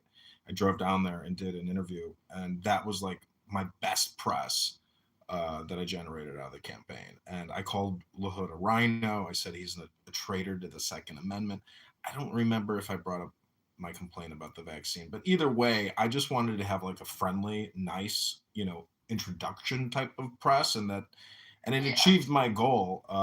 You know, and see, this whole thing is like a psyop, Victoria, meaning like, oh, trust me, I know. Yeah, I mean, part of it is also comedy. Like, if like I'm using Sora to make sitcom videos, and they're getting a lot of views on YouTube, and I'm pretty sure that like over the next, like, you know, 90 days, like I will be able to generate, you know, I don't know, low few million at least in views. But so I would just, and again, this is just my personal opinion. I'm very opinionated, if you can't tell. I really would not do anything AI. I would take every single one of your posts down. I would have one main account. Like It's too late. Congress, It's too late. I've already, you don't understand. I have so many AI videos out there of my face. I mean, I'm not worried but, about like, it. it's AI, right? So like people can always you can always just say, oh, I didn't create that. Like, No, I'm intentionally creating them. I have many phones creating AI videos of me. Again, my personal opinion, but I would not do that. Well, I appreciate your opinion, but I'm not going to stop doing it because I think it's like freaking hilarious. But I do hate that I'm actually Well, like, people don't want a comedian in office. Like, I think, and especially the fact that like Republicans are already getting fed up with Trump and his like comedy behavior and like, I mean, bring back intellectualism, bring back elegance, bring back like eloquent speaking. Like the fact, and I'm not saying that like you don't speak eloquently. I'm just saying like, I mean, look at Gavin Newsom's or Newscum. Look at his TikTok. Look at the White House TikTok. Like people are really starting to get fed up with that, and they want presidential behavior. Like they want just somebody that like is a little bit more well behaved on social media. And that's just the takes that I've gotten from a lot of people. I know a lot of people, like even like people I've been at Mar-a-Lago with, like people are getting fed up. And again, that's just my take. But well, I mean, I spend do whatever you want. Yeah, I mean, I spend a lot of time doing meditation work, artwork. I just view myself as an artist, but I do appreciate your, feedback. But I like to say there's critics and artists, and until you actually meet a person to judge what I just view as artwork, I just think social media is technically all artwork, and I mean, it's a business component. It's our biggest media channel though right now, so that is essentially going to be your largest platform. And people might be a little critical, but that's just my opinion. No, that's fine. I'm not a generic evergreen person. Like I love critics. I want more critics. It's kind of like saying if you don't have haters, or you are defined by your enemy. Like I've already. I mean, I'm not a hater. I'm just saying like. No, I mean I'm just saying based off of like what I've heard, a lot of Republicans are saying, and. Obviously you have Republican values and Republican policies, so I think Republicans are wanting to bring back a little bit more like eloquence, if that makes sense. But no, I love the word eloquence. I'm not trying to be like a hater. No, I get it. I love the word eloquence. I agree with you. I mean, I think less is probably more, and I probably did way too much. To tell you the truth, 100%. But like to me, it's like I'm having fun and it's like energy. But I am going to run for the mayor of Chicago. And so I'm going to actually file with the Chicago Election Commission probably next week, but hopefully by Friday. 4 other people have announced. The current treasurer, Maria Pappas. Wait, I was going to run for mayor. Are we going to run against each other? I mean, why don't we both run? And then we'll, I'll endorse you at the end, because the chances of me winning are like 0%. So like the whole thing is a psyop where I can transfer all of my work and connections and media to the person that I want to endorse. So it's just like media politics. Okay. Because a lot of this is comments and then polls. We do need a Republican mayor. Like, the city's become a dumpster fire. But then I also looked back at Rudy Giuliani. So when Rudy Giuliani was, in charge of New York and everything, Rudy Giuliani's a fucking mess. Like, I don't know. Well, the one thing that I have in terms of this campaign is I own a building and about like 600,000 cars pass by it at least every month, at least 600,000. It's like nonstop cars. So I'm going to put up a big John Kitover for mayor billboard, and I'm going to test that to see how many follows, likes, et cetera, views I can generate out of 600,000 impressions a month at a minimum. But it's the unfortunate thing about that is it's like drawing attention to my house. You know, I don't know if I want to actually do that, if it's a good I idea or mean, not. yeah, you might get like death threats. That's what I'm thinking. Maybe somebody will like fucking firebomb me or something. I don't know. Like, Because I I will say, I know a lot of Republicans in Chicago that want a Republican mayor, and there's just never like really been a viable candidate. And I do think, I mean, if you want my help, like I will campaign. See, like I'm just so far deep in my company right now. I also own a nonprofit. Like I'm an AI advisor. Like I have so much going on that like I don't know if I want to drop all of that and actually run for office, because I want to do it the smart way, right? Like I don't want the first office that I actually run for to be mayor of Chicago, because that would make me look stupid. You gotta look at you have to look at it though as a self-promotion opportunity, because this is going to be the most focused and concentrated like media mayoral race in the country, and so it's the profile for the individual running is huge. It's a I know, huge but like, opportunity. do you like? So I think at this point, like a Republican might potentially have a chance, but Well, I'm gonna like, file. I will be honest. I'm a complete fucking killer, and I'm a badass when it comes to this kind of stuff. And I could help you actually. I could generate media for you. I mean, like I said, I have contacts in media everywhere. Well, why don't you just file it? Why don't you just file as well? I feel like I have too much going on right now, and I know, but you don't actually have to do anything. You already have, you know, the presence, and then you also have the elegance. So like you would cause a shockwave if you filed for mayor of Chicago. It would be an incredible. You're gonna get so much media requests, and you just pick and choose. Like, be very discerning and selective with your I time. know, but I'm kind of like, I don't think I'm like in the right headspace right now, just because of everything that's going on, like constantly having to testify, like constantly having to do interviews, like with like the Epstein files and like Paolo Zampoli and like everything else that's like going on. Like I just don't think that I. Yeah, but So if you run for mayor, it when could I help do you. things, It could help when you I do legally. things, It could yeah. help. I mean, like I said, when I do things to the fullest extent, and I don't think. Like, I would not want to run just to be, like, you know, doing interviews, whatever. Like, if I run, I will win. And I will guarantee that I will win. And I don't want to run just to run, if that makes sense. Well, that's just how I if am. you have to do a you have to. Maybe I'm crazy. No, I mean, in my opinion, you need to do like if I give you a presentation or like you need to do more analysis, meaning like look at the other people who are running and then profile yourself against them and look at it as, you know, the opportunity, you know, in terms of like having national profile. Like it's it doesn't cost anything to file. So it's just like it's kind of like a gag. It's kind of like you can always withdraw as well. So Abe is from Chicago. And he's always in DC. He's always like on the news. He's always doing a bunch of stuff.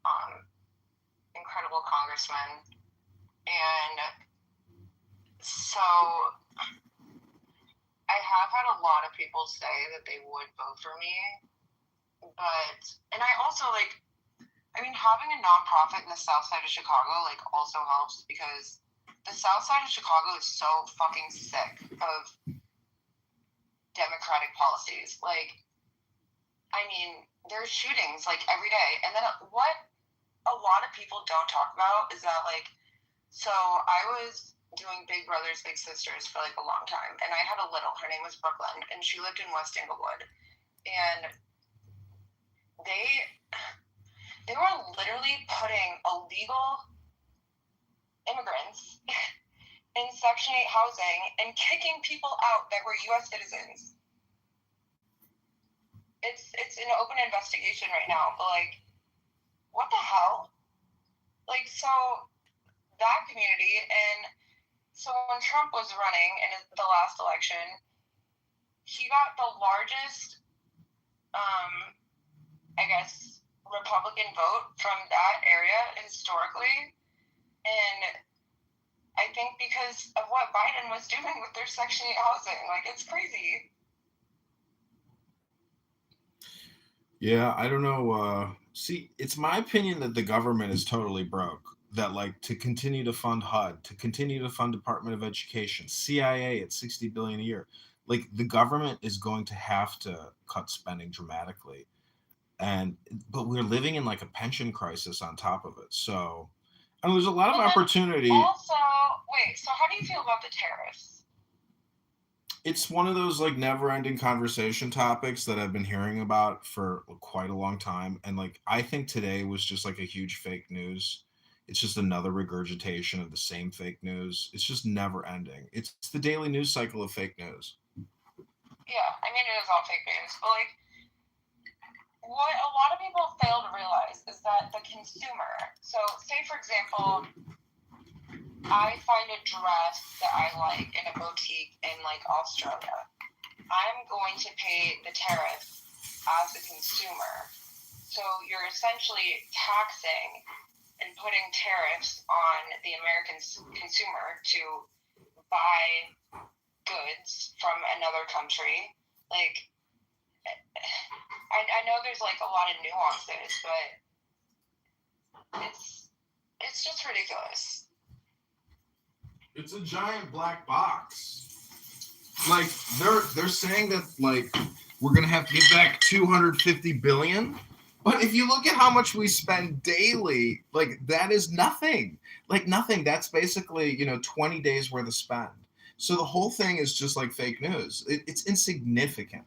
It's just all spam, and like that's why I say like the AI videos, like it's all spam, and so your attention is actually very important. And so like from a business perspective, I'm interested in like pushing out spam to monetize. Like I'm a former Google employee, and I've made a lot of money with Google, and Google is a big financial opportunity for anybody that knows how to game the system.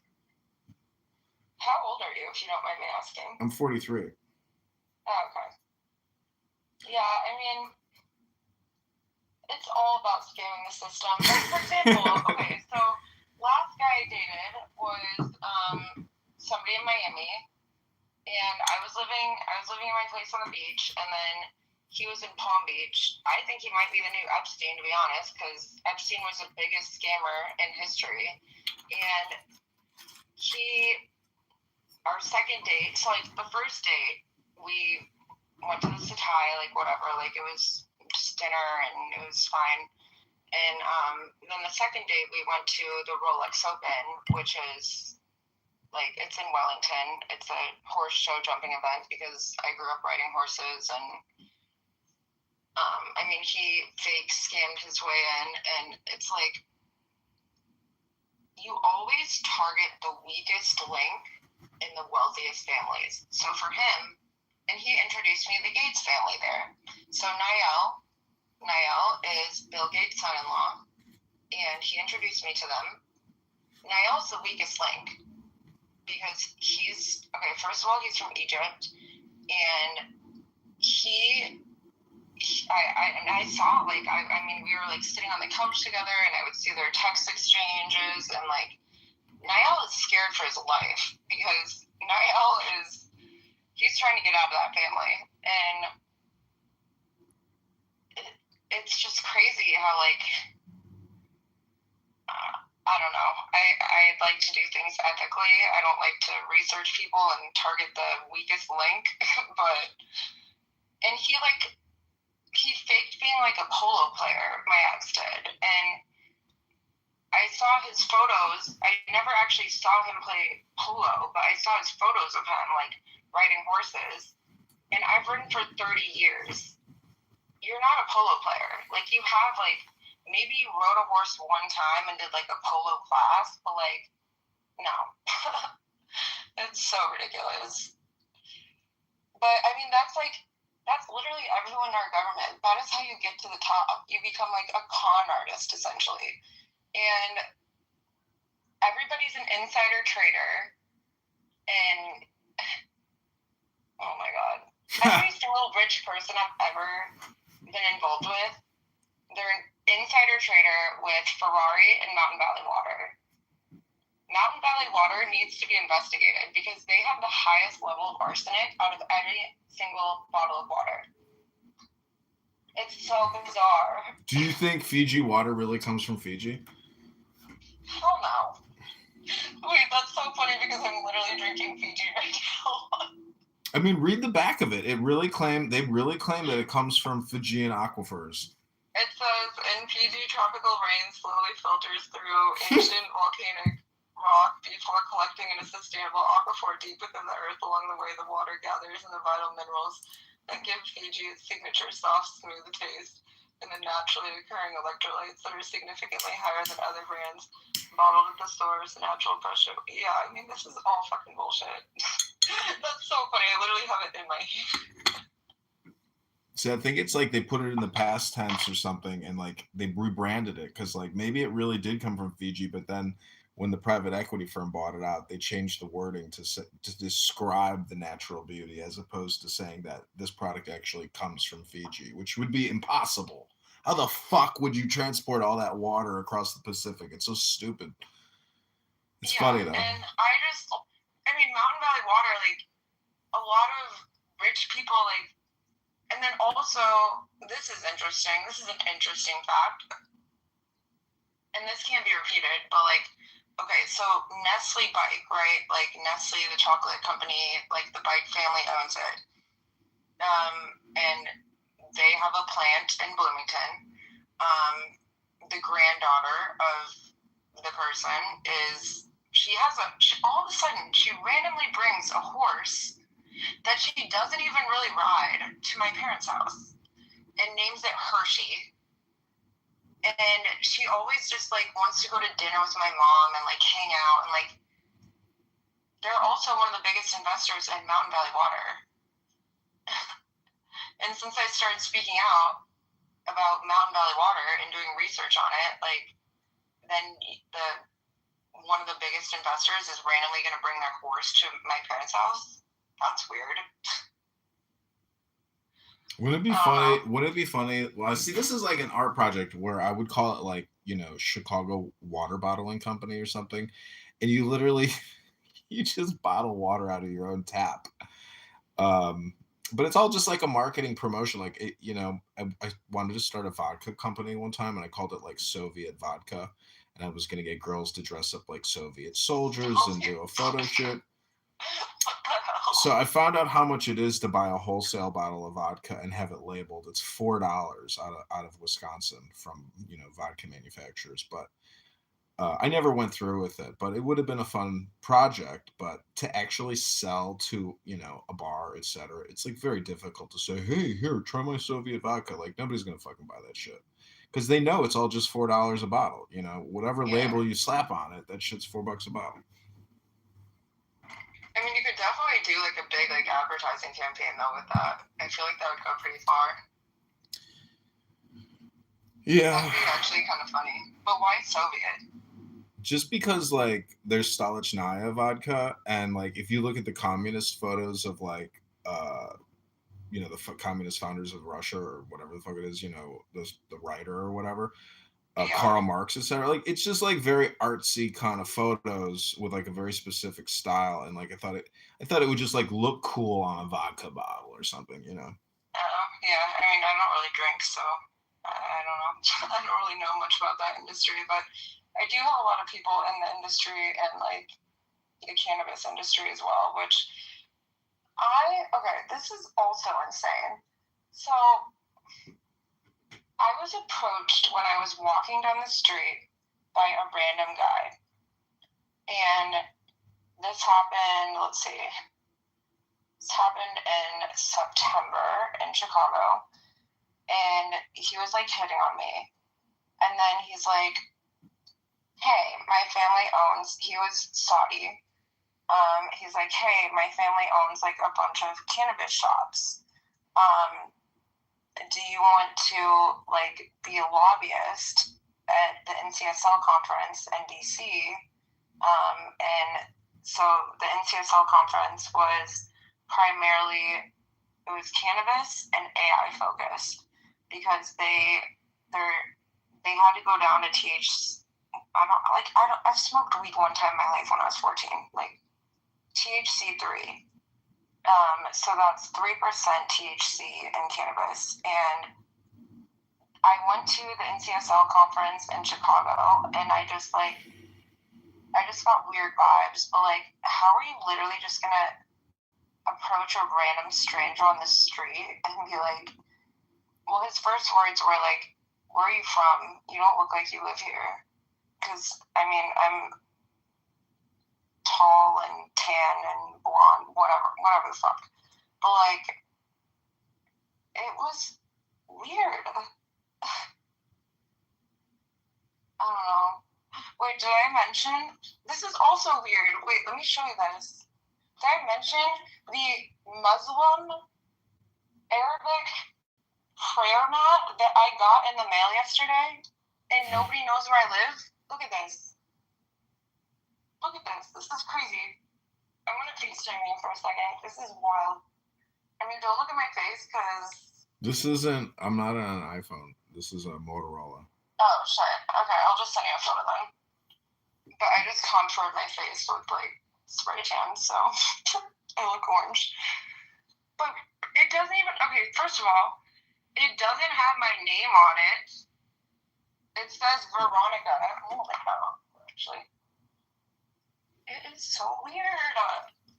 And my doorman, like, God bless his heart. I basically had to brief him that weird shit happens because I'm not paranoid, like, but what the fuck is this?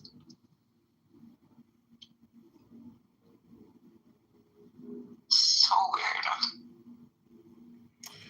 There was a really interesting article. Do you see that? Let me see. Like, what is that? And then I get my gun taken away and my FOID card revoked. Veronica, nice. Then the Muslim prayer mat when only my absolute closest friends in the world, like, know my address. And if I'm going to meet somebody, like, I never tell them where I live. Oh, what? What is that? I got it last night. I actually... And then I look up the place that it was shipped from, and it says that it's known for, like, you know, let me show you a photo of where I got it from. This Muslim guy left a really fancy prayer rug in the lobby of my old condo building one time, and I was like, you know what? You're coming home with me, and I still got it. Oh, wait. Oh, really? This is where it came from. From some weird? website? Because that's like custom stitching.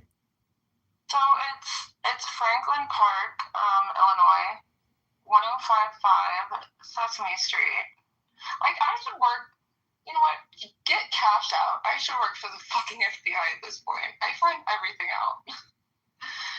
And, Sesame Street? Uh-huh. It came from Sesame Street. Yeah, and then when you look up the address, it says that That's weird. It's basically like a huge, like, it says, if you received a package from this address that you did not order, it's likely a brushing scam where sellers send inexpensive items to create fake verified reviews for their products. No. Do you think a Jewish guy did a Jewish guy send you that? What did you say? Did a Jewish guy send you that as a joke? I don't... See, I just moved into this place, like, let's see. I moved in here about a month ago, and it was just a short-term lease, like, when I came back from Miami, and I have to be out in, like, a few days. Like, nobody knows my address except, like, my friend Kate, my friend Jordan, like, only, like, my parents and a couple people know my address. So I'm wondering if I was, like, speaking out on social media, they got my IP address, and tried to figure out where I was living, like, and it's some Muslim bullshit propaganda that they're pushing. It doesn't even say my name. It says Veronica. What the hell? I'm so confused. all day, weird things happen. Oh my god, you got one of these random packages. Lots of Yeah. people get these. Holy shit. 30. Wow. This is like is this a scam though? Like I could see people just like claiming like, well, yeah, this is all real. It's so weird. Damn.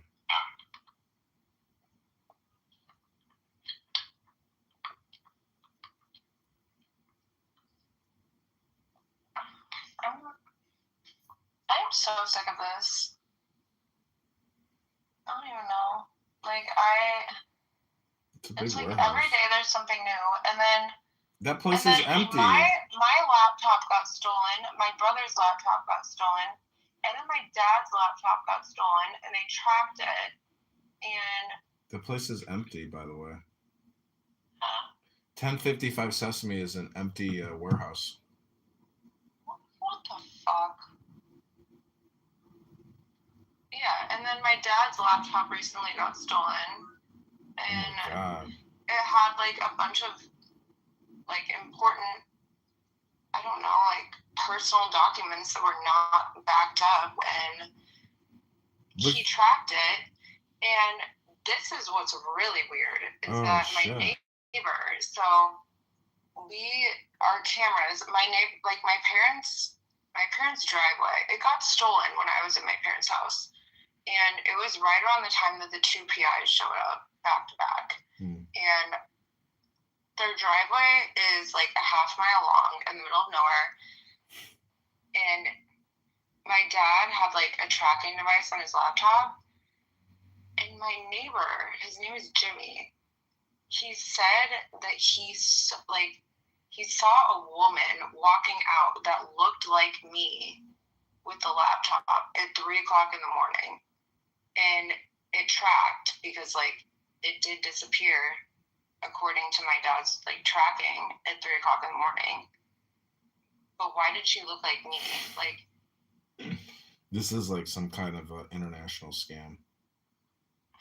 I'm looking at all the Google reviews, and it's like they go back 2 years, 8 months, 4 weeks, like nothing but crazy negative. Crazy, worst place ever, horrible place. Like the Google reviews are crazy. It's called I'm legitimately starting to get scared. Like, it's data theft. It's all data theft. Like you're probably on the fucking dark web, and people are selling your fucking data.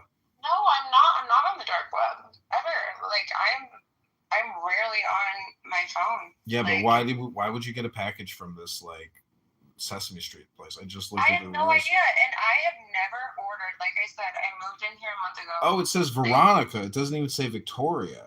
I've never. Yeah, but like did you see what the packaging says? It says Victoria Naomi Drake, and then my unit and my address. Oh, I see. Like, I don't know. After I did my interview with the New York Times person, like, weird stuff starts happening, and then the person I interviewed with, she said weird stuff might start happening. Like, this is the most dangerous person in the world. And then he tried to kill my friend Amanda and her mom, and he lives in Chile, and my friend Amanda's in Brazil right now, and I'm in too deep. Yikes. I don't know. Somebody's just playing mind games with you. That's what's really happening. But I don't know how anybody would know my address. It shows up when you get a utility. Like, there's just so many ways for it to show up, or because I specifically put everything in my parents' name. Did you do mail forwarding? I just pay my parents. What'd you say? Did you do mail forwarding or like set up anything with the United States Postal Service? No, I didn't, and I did not do mail forwarding, and I put everything in my parents' name, and they have a different last name than me, which I specifically. Well, you know what it is? You're on Instagram. That's what it is. Because in the comments, people are saying this is like a common Instagram scam. Like it's all just like data theft and credit card billing, etc. But like people were leaving all these comments. Like it's all because of your Instagram shit. But like, how do you think they figured out my exact unit number?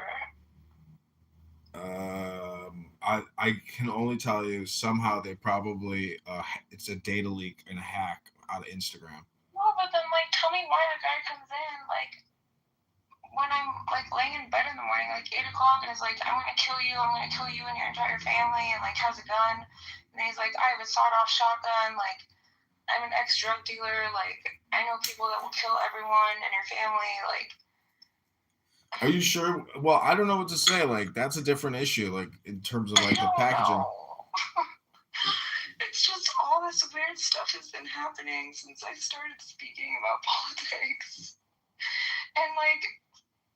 I mean, like you referenced earlier when you said that, like, okay, like you know that you've kind of made it when you have haters. Like I have so many haters, and now people are threatening to kill my family, and maybe it's because they think that I'm dangerous and I have actual political influence. I don't know. I don't know. There's just like, I mean, do you think it's like people you've personally been involved with, like romantically? Because that's generally what it is. It's like domestic. I've had like 3 relationships in my whole life, and then so I had a 9-year relationship all throughout high school, all throughout college. Married him. Also, son of a billionaire. Somehow I don't even fucking know how I got involved in that. And then after that, it was my ex who was frequently at Mar-a-Lago, involved in that. And then after that, it was somebody from Canada who was like a professional hockey player and lived in Miami. And then after that, I don't even count the con artist who introduced me to the Gates family as a relationship because it was literally like 1 month. I don't know. I just, those are like, I haven't been involved with that many people. Well, do you believe in astrology? To an extent. I mean, I do have that app, what's it called, like CoStar or whatever. And I do read it sometimes, and every time I do pull it up, it is accurate. But I don't know, do you? Well, there was this article that came out in the Daily Mail today. It says they argue that quantum physics taking place within our skull is what generates awareness. This includes the idea that particles can exist in multiple states and locations at the same time. As a result, our consciousness can hypothetically connect with consciousness across the world and even the universe, they argue. You know what was really weird though? So I was at Soho Beach House in Miami, and I lived very close to it. And I walk in, and I'm meeting my friend Cassie, and all 3 of my exes are in the pool within like a 5-foot radius of each other. Like even people that I hadn't seen in years. I'm like, what the fuck is going on? Why are you all here? And then they like start coming up to me, and then I only talked to one of them who I'm still friends with, like his mom and his sister and his grandma and everyone. Like that was the only one that I talked to, and then I just left. I was like, all right, I'm walking home. I'm done. I can't. What's your sign? I'm Scorpio. Wait, I'm a Scorpio. When's your birthday? November 7th. Oh wow, I'm the 6th. Wait, no fucking way. Wait, do you have CoStar? What's that? Like the no, I don't know what that is. It's an app. You should download it. What, for commercial real estate? No, for astrology. Oh. So, for example, it says a day at a glance, and then you can connect with other people, and it can say, like, I don't know, like, how you can, like, improve communication, like, based on your signs, like, So it says, a worthwhile relationship isn't made up of 2 halves, but 2 wholes. Yeah. Stop looking for somebody to complete you. The right person won't fill your gaps. They'll appreciate that you don't have any. Work on yourself first. And then it says there's like do's and don'ts. It says don't shot in the dark, nostalgia, synthetic fabrics, it's random. Do eye contact, collaborative playlists, and spin the bottle. And then it says, Aries in your life, luck in sex and love. Today, boldness brings unexpected rewards. Your natural open-mindedness is amplified now, making you more willing to take chances with others that might have seemed too risky before. The doubt you feel before acting isn't a warning, it's just a price of admission to meaningful connection. Luck with friends, the masks fall away. Your Scorpio intensity gives you unusual power in social settings right now, making some connections more real than they've been in some time. People can handle your unfiltered thoughts better than you expect. Can they though? In fact, they crave your honesty. See, like that's actually really accurate. Thinking, creativity. Your mind gallops ahead, spotting patterns others miss. This period brings unusual mental clarity and self-control, making it ideal for big picture thinking and meaningful conversations. You've been holding back bold ideas out of fear they might sound foolish. Wait, is that me running for office? You've been holding back bold ideas out of fear they might sound foolish, but your perspective has value precisely because it's different. Okay, interesting. Yeah, you should file. I'll go with you. We'll file together at the Chicago Election Commission, and we'll both. Wait, I'm actually down. Yeah, we'll both file for the mayoralship at the same time. And we'll take Hold we'll take on. selfies and take Sorry, photos I'm with the trying flag. I'm trying to finish reading this. This is interesting. See, this is why I say like I would say maybe once every few weeks I'll open it up, but like every time I open it up, it's so accurate. Yeah, I really do believe that it like that quote even about like the particles in your brain and quantum physics and like the universe. It's like ridiculous to think that like we're just our bodies or our intelligence or our consciousness. Like we're connected, at like a strange subatomic, uh, metaphysic with the whole universe. So like if you study Jupiter or Saturn or Neptune or Mars or Venus, there's intelligence there with regards to anyways, it's all just regards to intelligence, really. Yeah, and then like the final thing is like the final quote, your desire to break rules isn't rebellion, it's your mind searching for new approaches to old problems. I think that's pretty spot on as well. That's wild. Wait, you should totally get CoStar. I've never heard of it. I have a friend that has a popular like astrology birth natal reading thing. She's I called. can't believe I can't believe our birthdays are 1 day apart. That's so funny. Yeah, they total 13 or 42. What's your okay, so this is another reason why I like CoStar is so it has like okay, so I'm a Leo ascendant, which like that also makes sense. Like I can be like very mysterious and like very Scorpio like, and then also like I'm a Leo rising, which I'm very outgoing and like I don't know. I know Leo's always gonna be like the star of the show. Maybe that's me. I don't know. And then like my Libra is in Jupiter. I'm a Scorpio Sun and Scorpio Pluto. And then Sagittarius, Mercury and Venus, Capricorn, Uranus and Neptune, Aquarius, Saturn, Aries, Moon, Cancer, Mars. You should download this. It's interesting. Wow. Yeah, I'm looking at this girl that I used to work with at this advertising agency in Los Angeles. She has this app called Astro Bella Luna, and she like just released a book, but it's funny. Wait, what's it called? Astro Bella Luna? Yeah, just download it. It showed up when I searched for CoStar. No, you should totally get CoStar. And so this is so funny. So I haven't opened this app up. It's probably been a month at this point. So your sun in Scorpio means it's your third house, meaning you feel the need to distinguish yourself from others. And it says that you can be manipulative, power hungry, and you need to seek the truth. And that is so fucking accurate. That is wild. Like that is literally me to a T.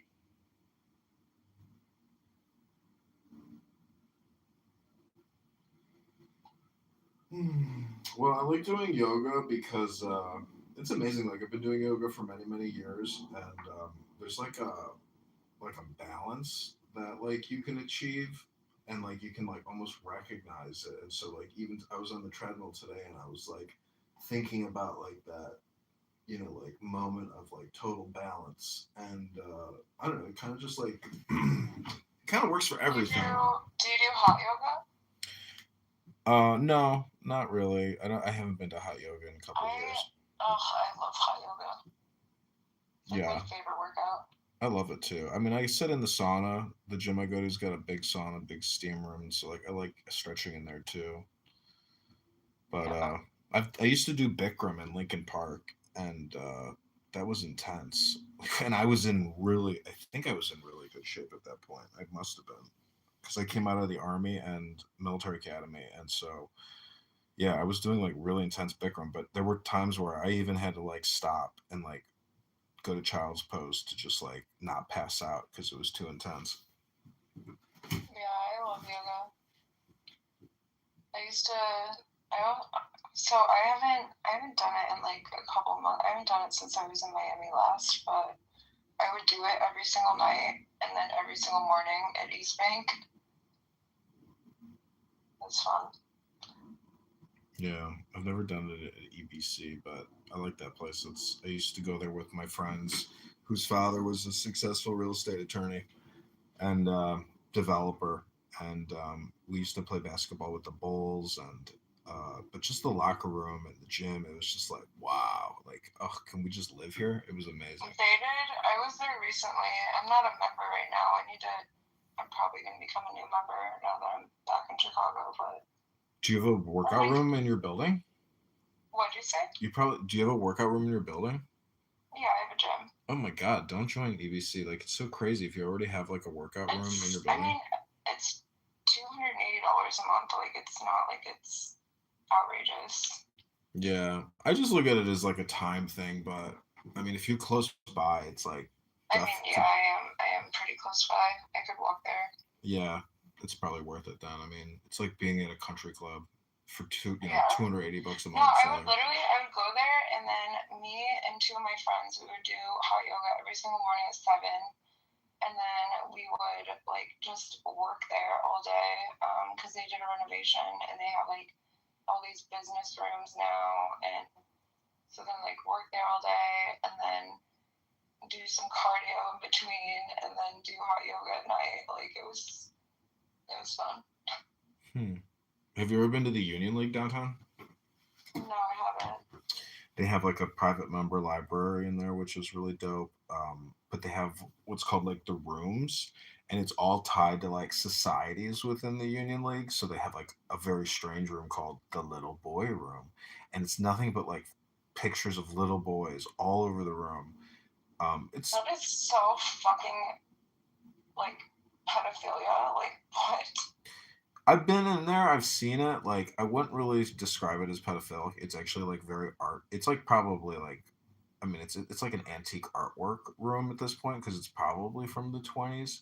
But it's just you'd have to see all the rooms. Like it's all artwork. Each room is technically done up in Wait, like are you talking about the what's it called? I'm trying to remember. Like since I just came back here, I'm trying to remember like all the. Is it the Chicago like Union League? yeah, Union League. Oh, okay, yeah. No, I've been there, but I've never. I don't recall a little boy room. That's odd. So like if you go to the cap, they have like a restaurant on one of the floors there, and it's you can't wear jeans, but they have this like wooden filing cabinet with like all the cards in Wait, there. what? Yeah, wait. I know what you're talking about. What's that restaurant called again? It's the I can't remember. I used to go there for It's alumni super. events. It's super close to me. Shoot, what's it called? See, like this is my problem. Is I have really bad ADHD, and then I just if I can't think of the name of something, I have to look it up. Anyways, I'm just saying, like from a social perspective, like it's a cool place because they have all these clubs that are attached to the rooms.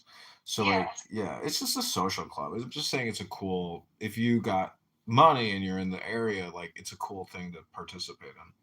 What is it called? Oh my gosh, I cannot think of it. they also have an annual boxing championship there, which is fucking pretty fun. Like you smoke cigars, and they got like inner city boxing tournament. It's pretty cool. I also I always used to go to Soho House here, but last time I was at Soho House here, it was such a dumpster fire. Like, I know we keep saying that, but so Chance the Rapper came in and they were filming a music video. Okay, first of all, it's Soho, you're not supposed to be filming. And they were filming a music video and they brought in all these ghetto girls that were twerking and not wearing clothes. And I'm like, I gotta go. I'm done. I'm literally done. I'm done with this place, and I haven't been back since. I don't think I've ever been there. I know girls that are members there. I'm just It's when do you go? Not worth it. Now that Chance, he actually moved very close to my ex's family's house in Lake Forest, and they became close. And then he would always buy and I'm not trying to sound like I'm rich or anything or a spoiled brat, whatever, but so my ex's family had a bunch of courtside seats at the Bulls games, and Chance, if we couldn't go, then Chance would buy the tickets, and he's a mess. I said, bring back eloquence. Yeah, I actually have. I'm gonna coin and I'm gonna patent this. Make America smart again. Massa. I actually have a book on eloquence. I have a lot of books. I have a big book collection. I'm in my library room in my house right now, surrounded by books, and I do have a book on eloquence. It's kind of, the whole thing is, it's like if you read it out loud, it really does improve your elegant speaking and, flourishment. It's all poetry, essentially. It's a poetry book, really. Interesting. Wait, what's it called?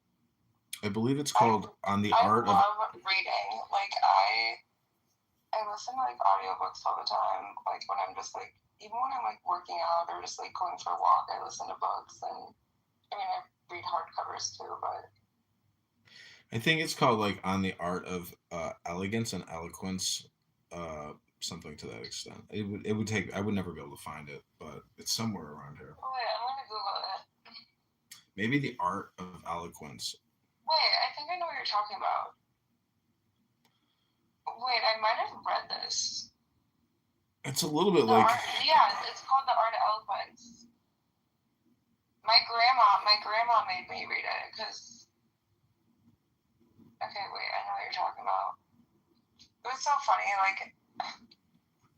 My grandma's very sassy and so she's from Germany and she's just completely sassy German, and she's I remember growing up, she's I'm gonna send you to etiquette school. You don't even know what and I'm 4 years old, and she's you don't even know what fork to use at dinner.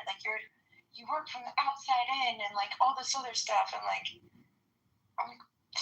I'm literally a kid. I don't know. I just have a very picturesque memory of weird things growing up.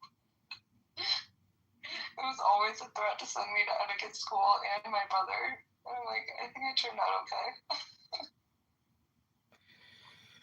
Yeah, I mean, etiquette in many ways is the materialist, or it's tea ceremony. My dad's wife loves to put on fancy dinners with all types of accessories on the table, and it's can we just get a hot dinner? I should show you. So my parents also like to have big dinner parties, and when I was there in August, I did all of the cooking for the entire thing, and I made menus, and I cooked bone marrow from our next door neighbor's grass-fed beef, which I don't know, it's weird to look at their cows outside my parents' window and then cook the bones. I don't know.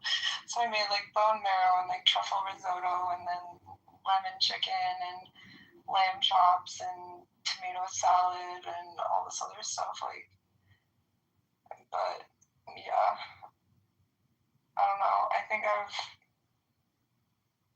I wouldn't even say like, and maybe it's just because my parents, like, they speak on behalf of politics, but they don't do their research. And my mom didn't even know how many like articles there were in the Constitution, how many amendments there were. Like, there's just like basic knowledge that they like don't know. And again, maybe that's why Trump says that like his biggest voter base is uneducated people. Like, I don't know. Well, I don't know. I've read part of my campaign, I created a lot of videos on YouTube, almost 50,000, and I read the Constitution, front to back, out loud, recorded it. And there's a lot of it's a lot of God in the Constitution, like nonstop. Yeah. It's like a transcendent document, but the Declaration of Independence, the whole thing is tied to God. And I don't know, when I hear Brandon. Are you a Christian? Yeah, I got baptized in 2000. I kind of want to get baptized again. You can go. Every day that I take a hot bath, I technically claim that that's my daily baptism. It's like seriously, like, you think it's a joke, but like I feel like I'm not a sinful person, but I feel like I'm a pretty aggressive person, and so like in my communication with this campaign, so like I just view every day that I cleanse my sin of like spamming people politically, I mean, yeah, like I'm an extremely aggressive person. I'm aggressive as hell. Have you ever done like a disc profile or what's it called? It starts with an M. It says like it's a personality type, and there's like 52 different personality types. Oh shoot, what's it called? Now I have to Google that. I have no chill. Sometimes I'm like, I wish I could just like smoke weed and be chill, but like I don't. Well, I just bought some new weed tonight at the dispensary near my house, and it's okay.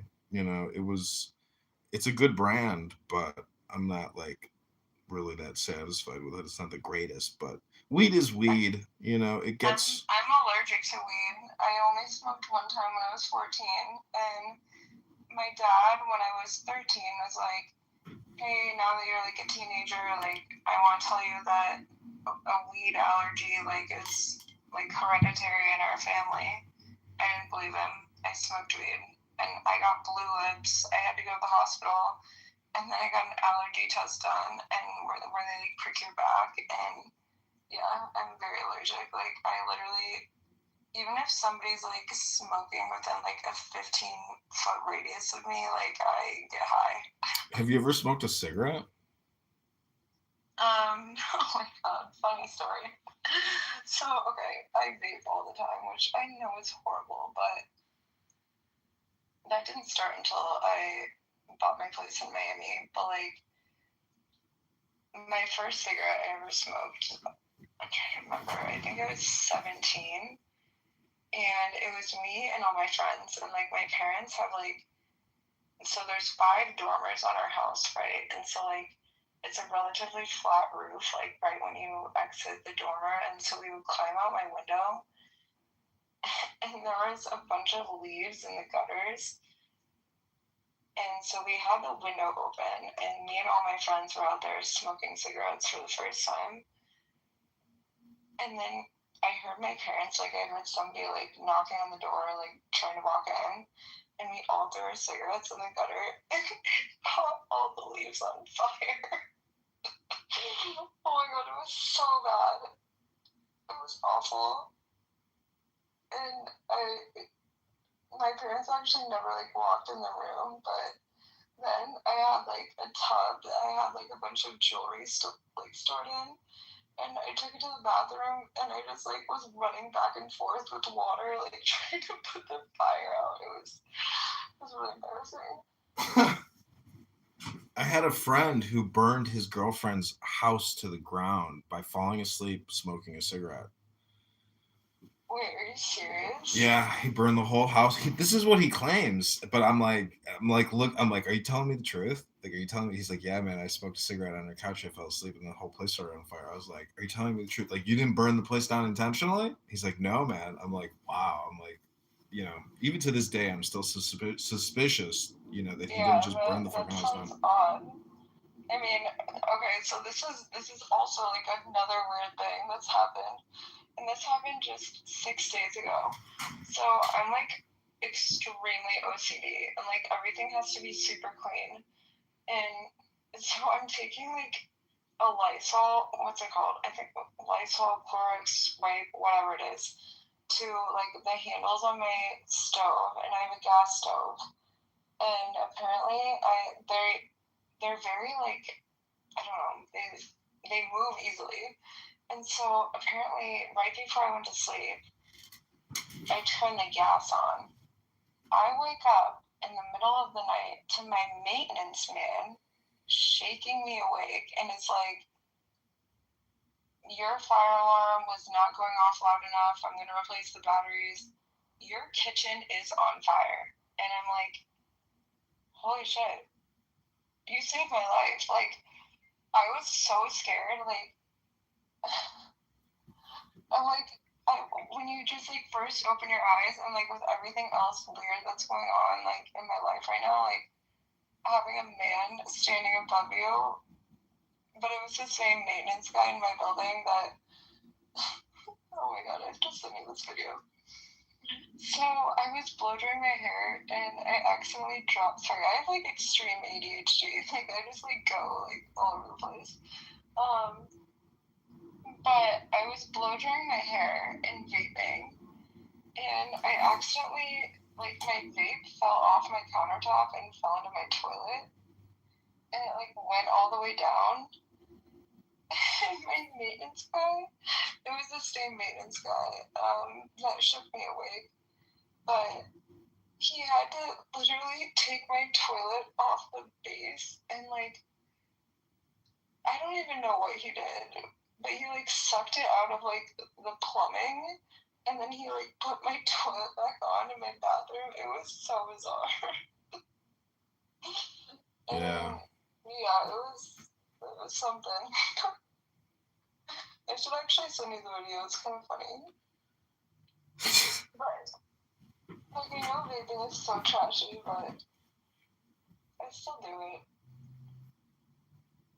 And surprisingly, Have you my tried? parents, Have you even tried? though, like, my parents are like helicopter parents, and they're like super, super strict, even though I'm literally an adult.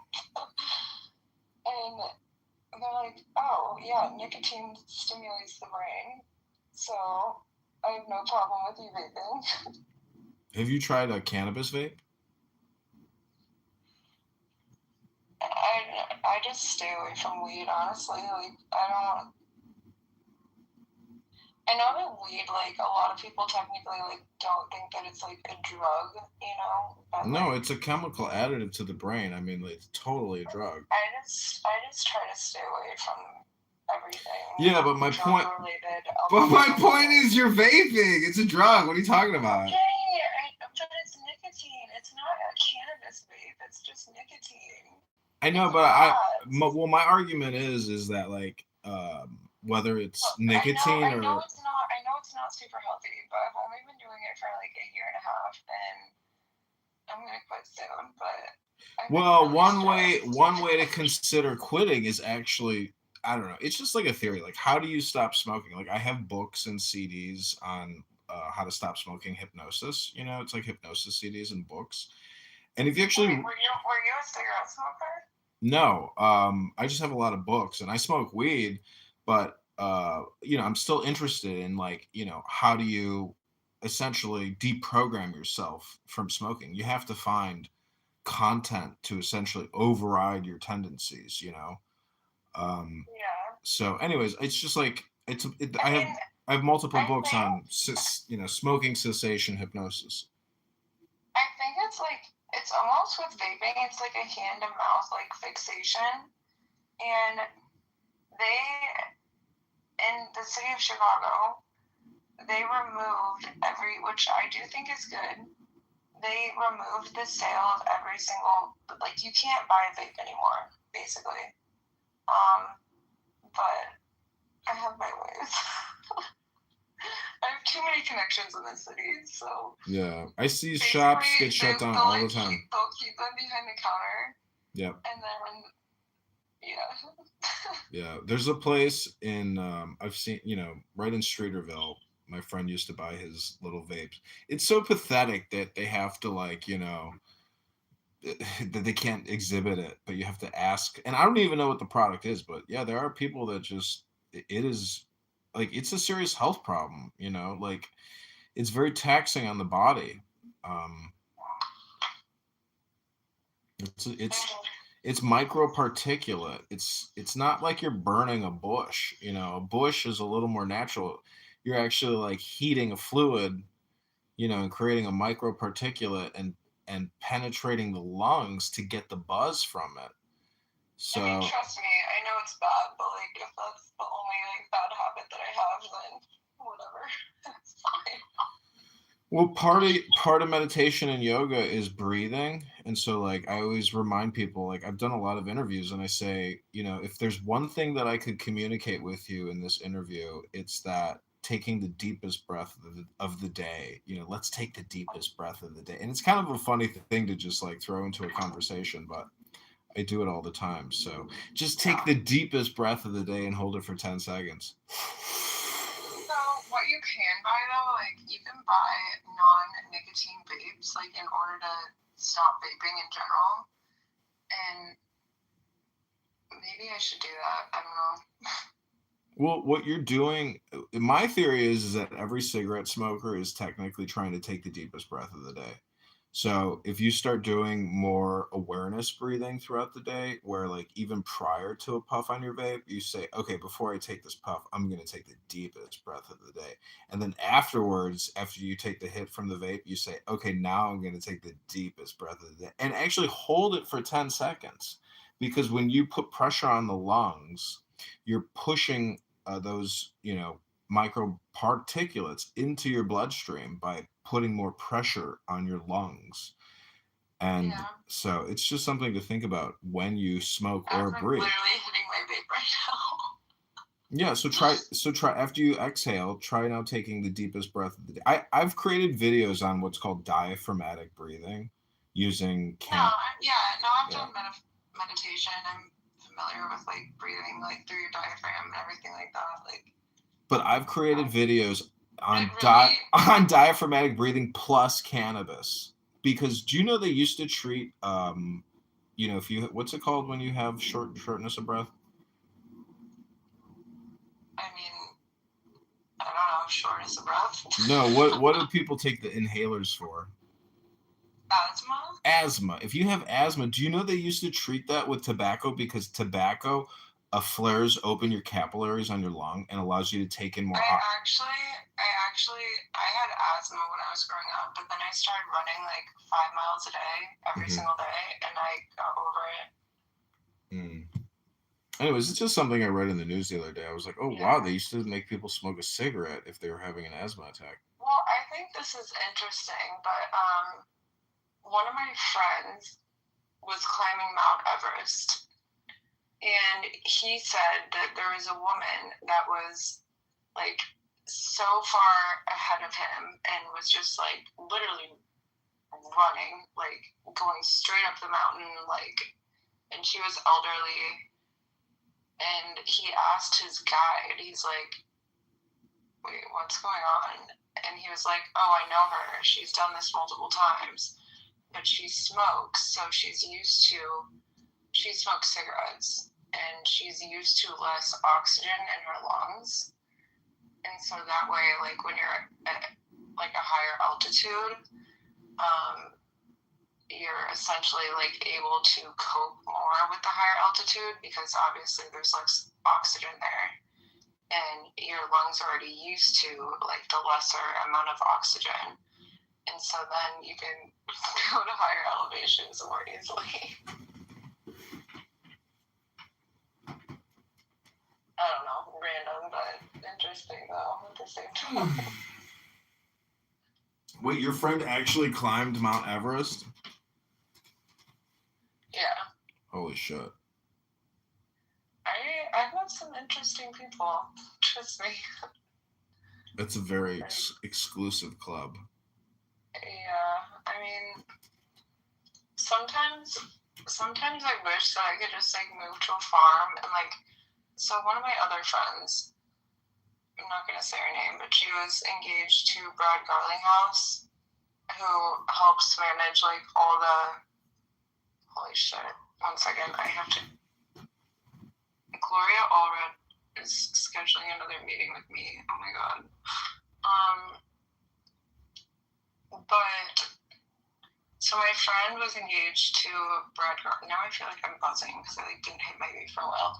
My friend was engaged to Brad Garlinghouse for a while, and I mean he owns Ripple and XRP and all of that, and he basically helps regulate like cryptocurrency for the government. And my friend was just so sick of being around all these people. She just bought a log cabin in the middle of nowhere in Arkansas in the mountains and was like, I'm done with all of you. And just like went off the grid. But I'm like, as much as like I know I'm a very, very strong person, I'm very strong-willed, and like I can be stubborn, I can be like manipulative, I always get whatever I want, I feel like, and maybe she just like, I feel like she's very similar to me, but like I think she just kind of crashed and burned, and like sometimes I'm like, I wish I didn't meet all these people and like get a part of the scene essentially, but at the end of the day I'm kind of grateful for it as well. Well, some people got buyer's remorse, you know. I don't know. And it was crazy. I mean, it's like, for example, first time I ever met Brad Garlinghouse, it was like 8 years ago at my friend's place in Chicago. She had just started dating him, and it was her housewarming party in her condo. And I walk in, and there's signs everywhere. Drop your phone here. No recording, no photos.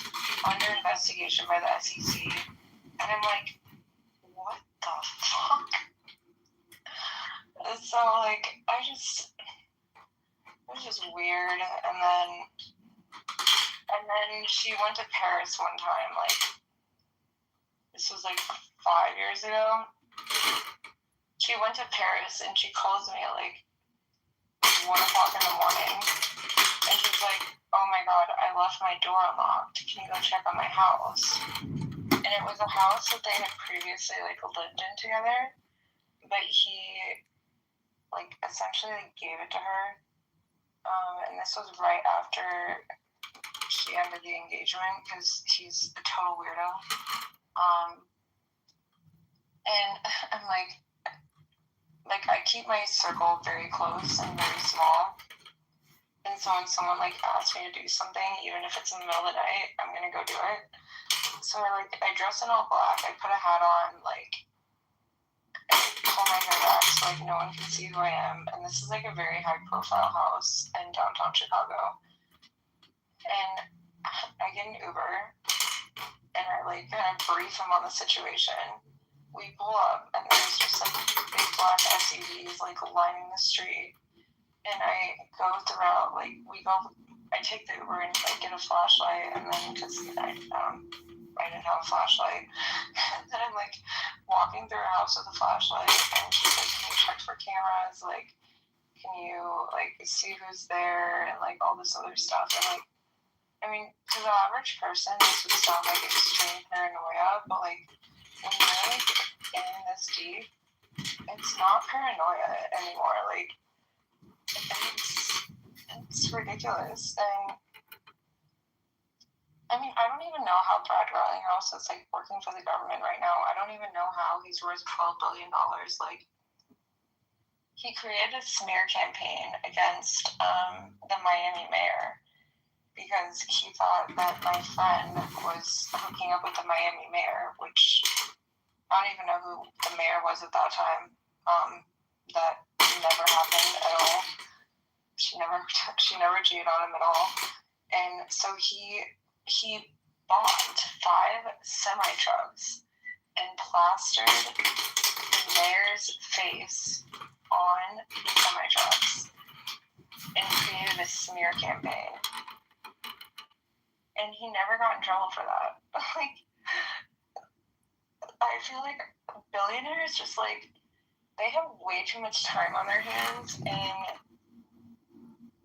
like, once they reach a certain net worth, they have way too much time on their hands, way too much access to resources, way too much money, and then they just, like, and I think this is what, like, going back to Epstein and, like, all these other people, like, they want to see what they can get away with. And my ex's dad, like, even though they're, like, my most recent ex's dad, like, even though they're, like, from a great family and everything, like, and I never witnessed him, like, being creepy towards women. Like, I have nothing negative to say about the family, but, like, he would do some weird fucking shit. Like, him and his best friend, they would dress up in suits and go into Tiffany's in New York, like, on Fifth Ave, and pretend to own Tiffany's and be like, I need to investigate the diamond vault.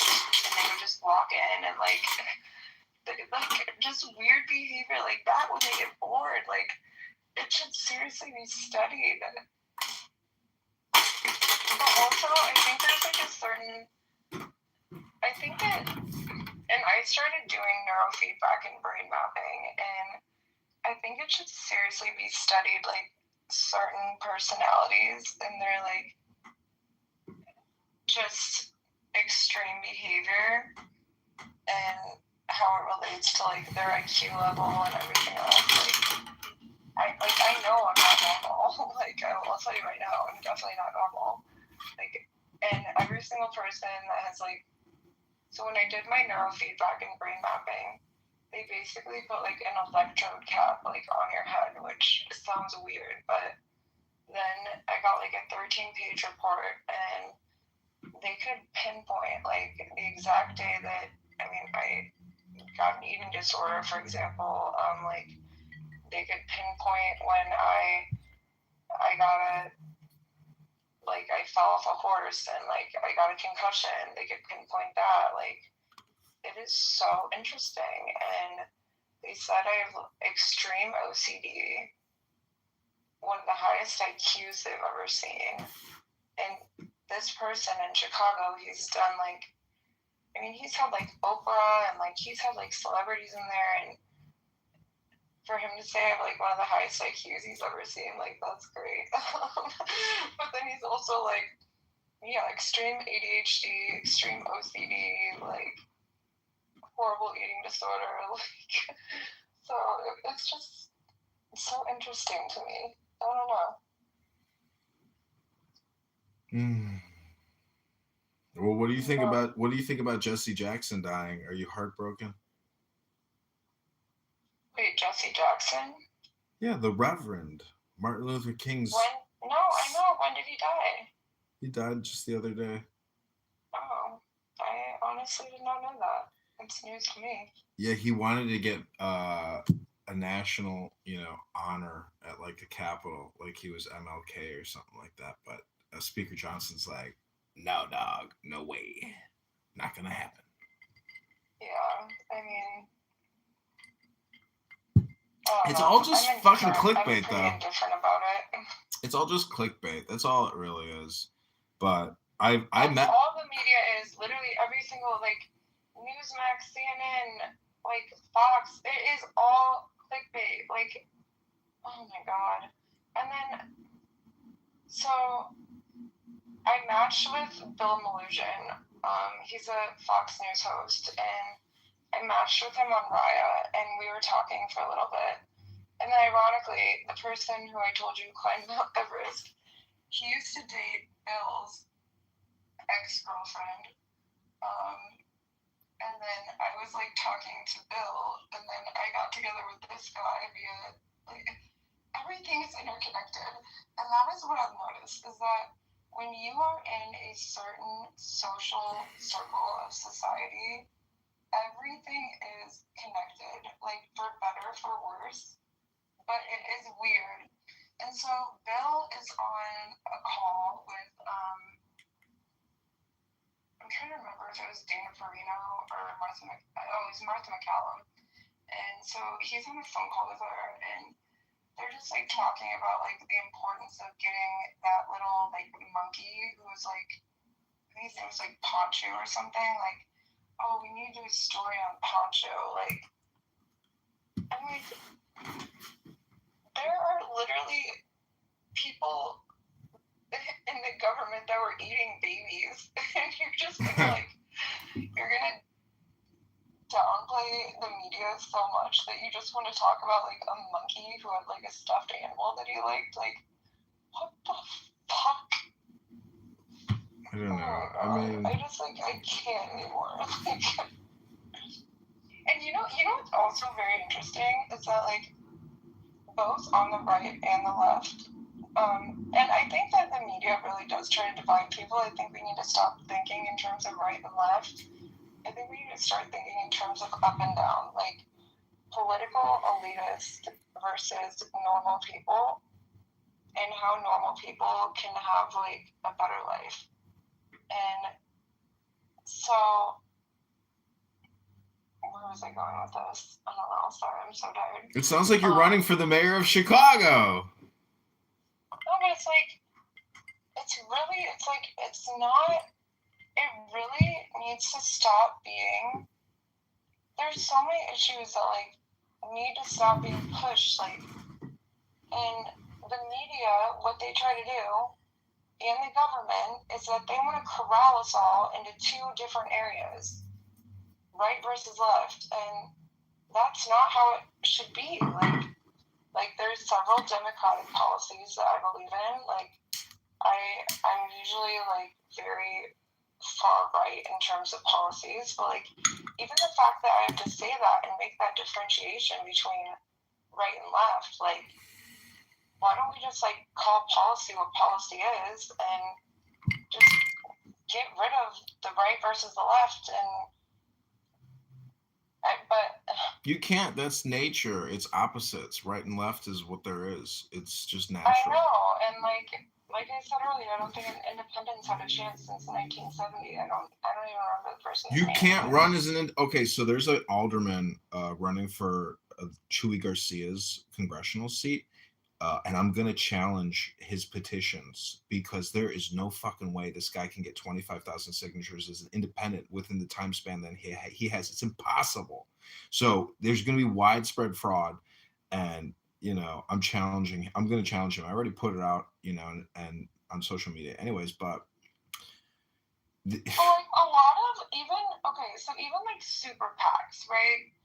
Super PACs fund, like there will be a super PAC that will fund both the right and the left. Like one super PAC will literally fund both parties. Like they just try to create chaos. Like, and it's the same way that they do the Diddy thing and then the e-files, like, and then Venezuela and ICE, and like they are and then Iran, like. So wait, if seriously just trying to stir up chaos. If you were gonna run for mayor, you would file as a Republican?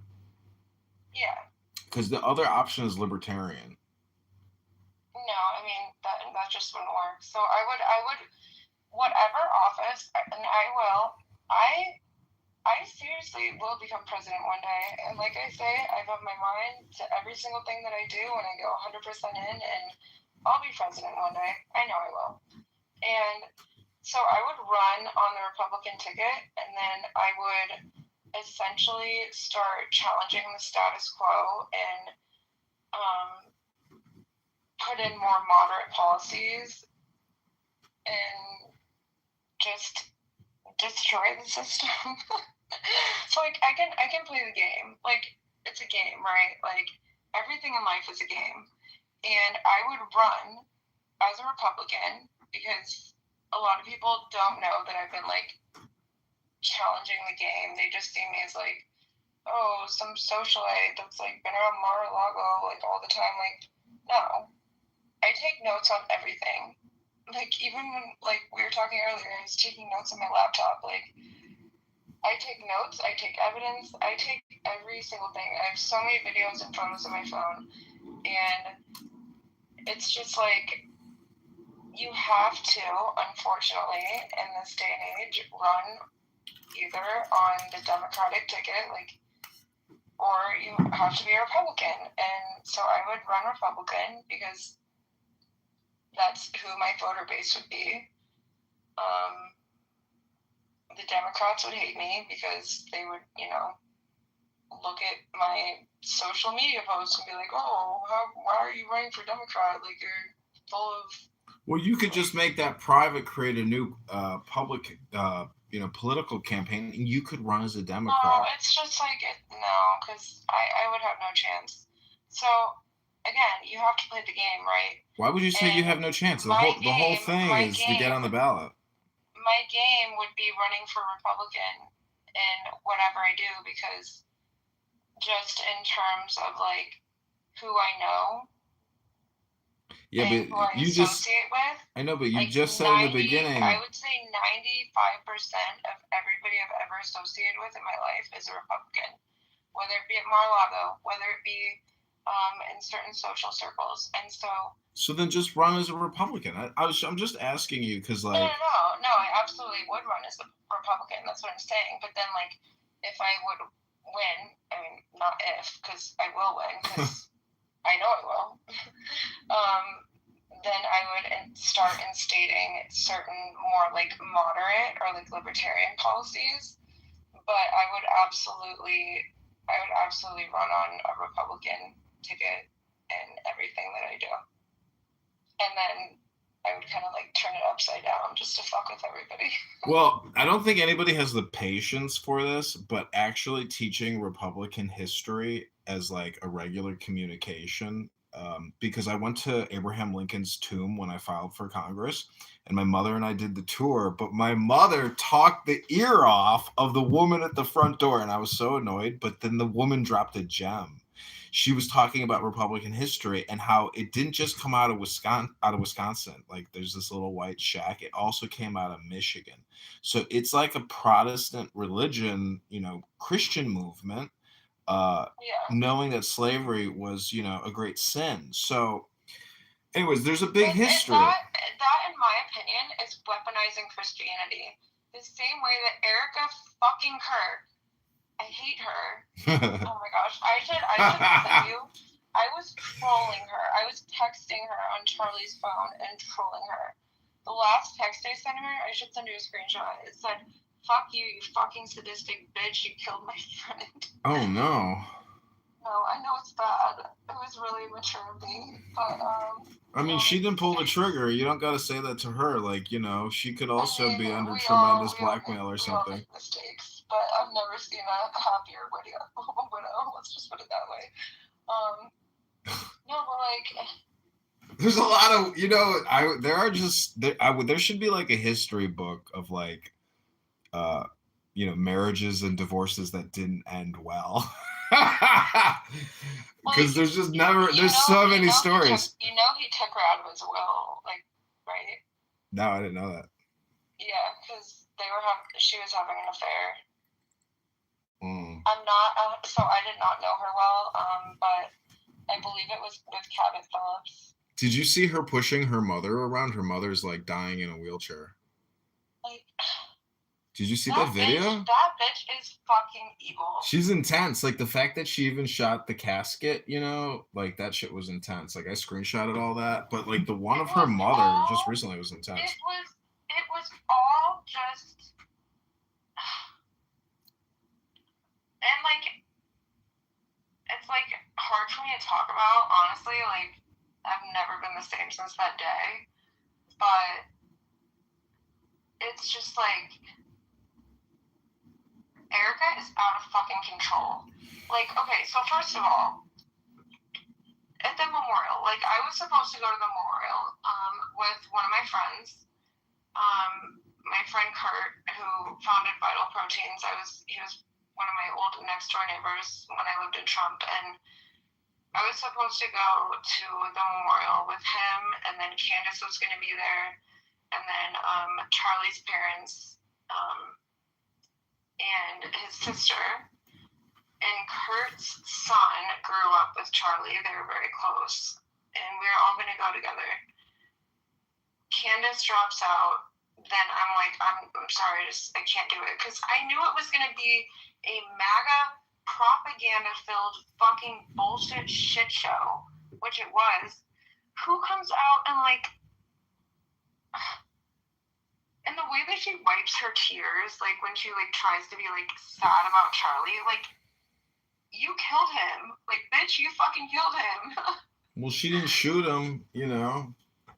I just. She didn't.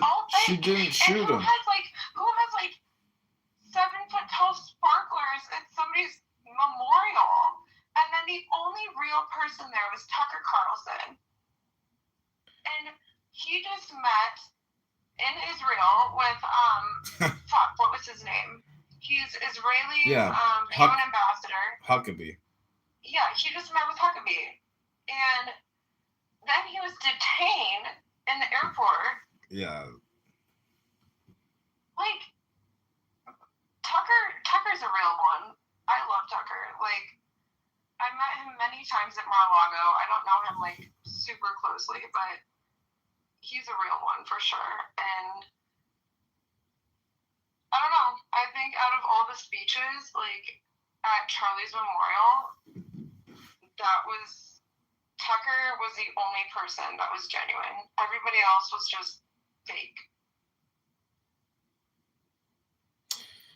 And that makes me livid. That makes me really fucking mad. Yeah. I don't know. I mean, I'm kind of a Buddhist. Like, I'm looking at a picture of the Buddha right now, and he's like meditating, surrounded but in flowers, with like a half a coconut with like more lotuses. And there's elephants, and he's just meditating, and like he's surrounded, you know, by like golden light and white, like light, white light. But anyways, I'm just saying that, like, you know, the whole media thing, like Tucker Carlson, the whole thing is just like one giant spam, you know. And it's like, how the fuck are they gonna boot Tucker from Fox News? He was again, it all goes back to starting to question the agenda. He started to question Israel. He started to question so many different things. Mm-hmm. And, okay, so, in my personal opinion, so first we have Charlie, right? He was killed. Then Nick Fuentes is going to be next. No, I already know this. Why do you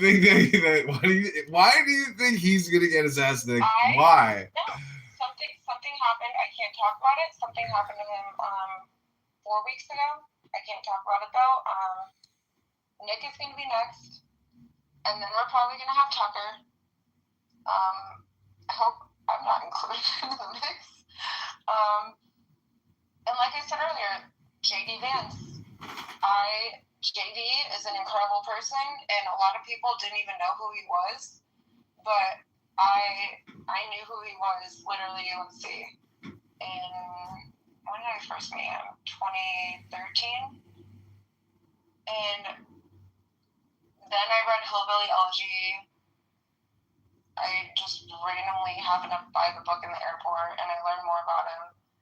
And so it made sense, right, for Trump to pick him. A lot of people are like, what the hell? But this is what they do, is they target people from certain areas. JD was from Appalachia. He was from a poor town.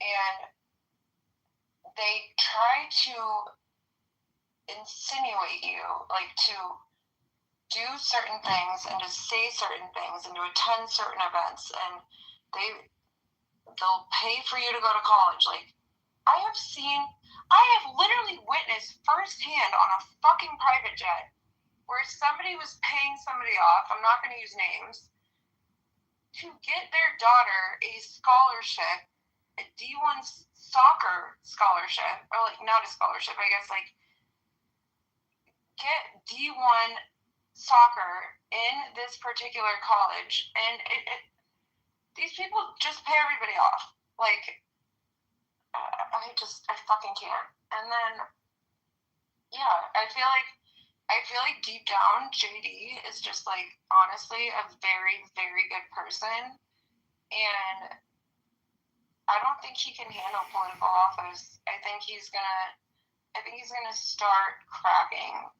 very soon, the same way that Charlie started cracking. Like, you can only put up with these people for so long. If you're a good person, you can only put up with these people for so long before you start questioning the narrative and starting to crack. Like, it's nuts. I don't know. I mean,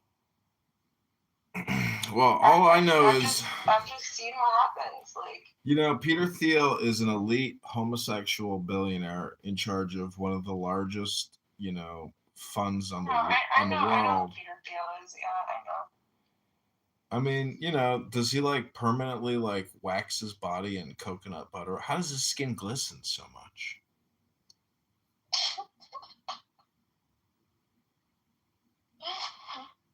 I mean, I haven't looked up any recent photos of him, but like, is it glistening? There's like a photo of him. His skin is so oily. It's like so. Wait, hold on. I'm looking.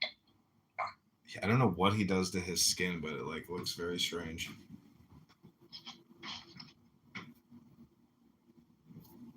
I mean, he does have good skin. I haven't looked at many recent photos, but I mean, it kind of looks oily though. Like, not really like glistening. It just looks oily. I think maybe, you know, anybody, like, if you photograph somebody who's sweating, like power walking, but, you know, I don't know. I mean, I think we need to start doing investigations on these people. And like, unfortunately, like I mentioned earlier, like a lot of these people are just so protected by like deals and like acts and like amendments that like nobody knows. Like, even my friend who flew on Jeffrey Epstein's plane with Jean-Luc Brunel, like when she was 17 and went to the island and all that stuff, like she didn't even know about the sweetheart deal with Alexander Acosta. Like, I don't know. Like, but Palantir needs to be shut down. I think Tether. Okay, so let's talk about Tether, right? Are you familiar with Tether? No, not really, no. So it is a stabilized, they call it a stabilized US cryptocurrency. So it's backed by the US dollar.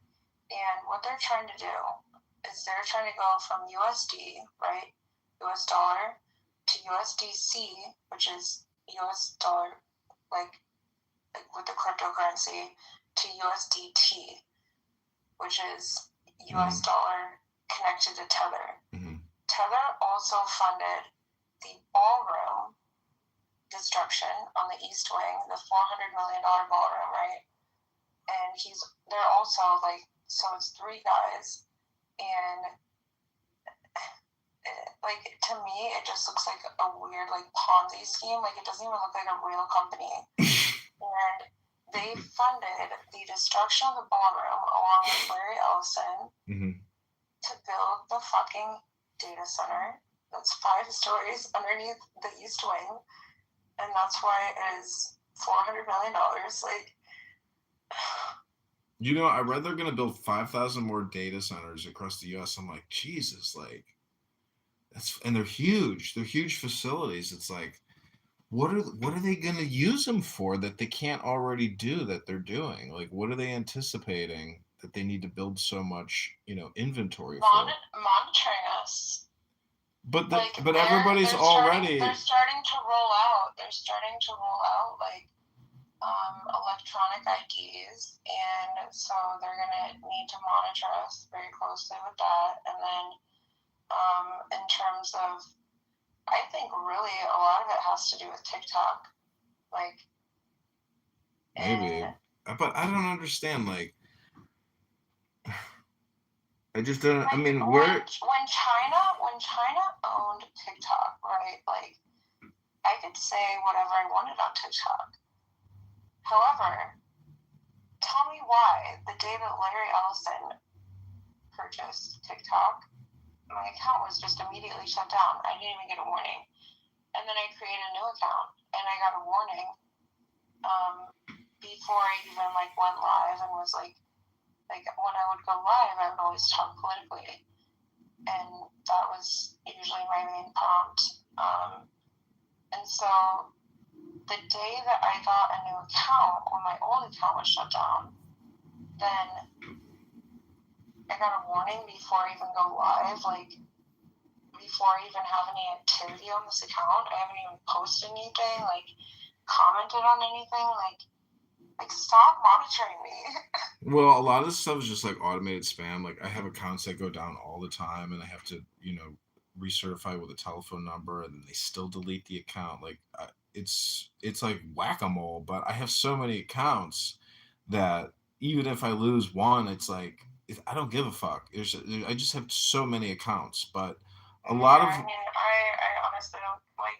I'm not trying to be an influencer, right? Like I'm in tech, like I don't care, but. Well, I'm a shit I poster. I shit post probably like more than anybody that I know of in Chicago. Like just like to have a platform, because I haven't been attending like a lot of events like the way that I used to, like charity events, and like, I mean, it's a Friday night, and like one of my girlfriends was gonna come over and we were gonna watch a movie, but she was like, I'm really tired, I'm just gonna go to bed.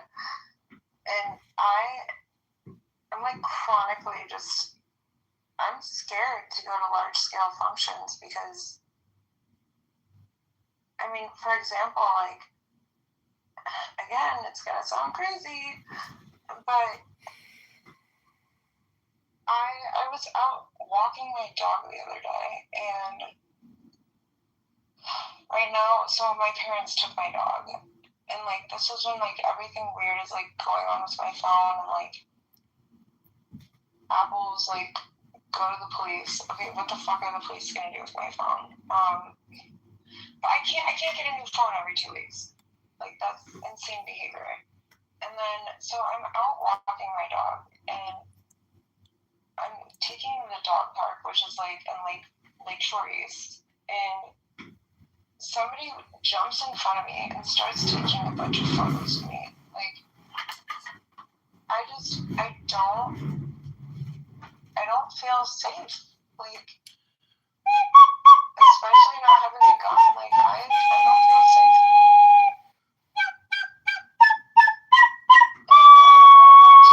And my doorman, luckily, shout out to Paris, love him. It's like, I mean, not the like race or whatever matters, but like he's like a 50-year-old like gay black man. Love him to death. He makes sure that there's always 2 cop cars sitting outside the building, like just in case. But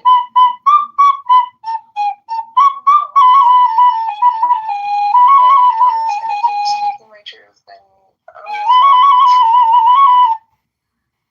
Well, I have a magic flute here. I was just playing it. Do you want to hear a song? I'll dedicate it to you. You know what? I have a flute here. Wait, my mom used to play the flute, and I was messing around with like her old like vintage flute, like maybe a few months ago. You have it at home? No, I don't have it here. It's at my parents' house. Oh, it's a fun flute. It's beautiful. I mean, it's handcrafted. I don't know what country it's from, but play a song. Play a song.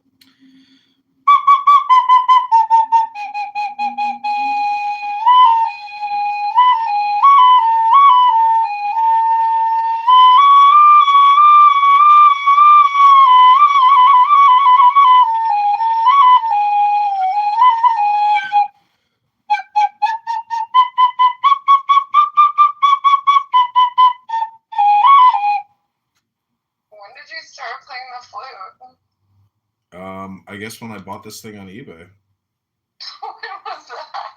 I don't know, probably 5 years ago. Oh my god. family is so musical. Like, so my parents made me start taking piano lessons when I was 4 years old. And maybe this is where I get like the extremism where like everything I do, and my parents told me over and over again, you will not do or like commit to something if you're not going to be number one. And I mean, that goes back to horses, like, it goes back to basically everything I've ever done. Horses, golf, like, I don't know. And piano, my grandma was she just passed, but she was a concert pianist, and she taught my brother and I piano starting when we were 4 years old. My brother was 3 and I was 4, and she would literally like scream at us and be like, arch your hands like you're like holding a tennis ball on the keyboard, like, and my parents would make me practice 45 minutes every single day. And yeah, we're like a very musical family. But then I got too busy with horses and I stopped like having the time to practice. But now that like I don't have a piano, because like obviously I can't get like a baby grand in my apartment. I have a 1-bedroom apartment, but I miss it. I don't know.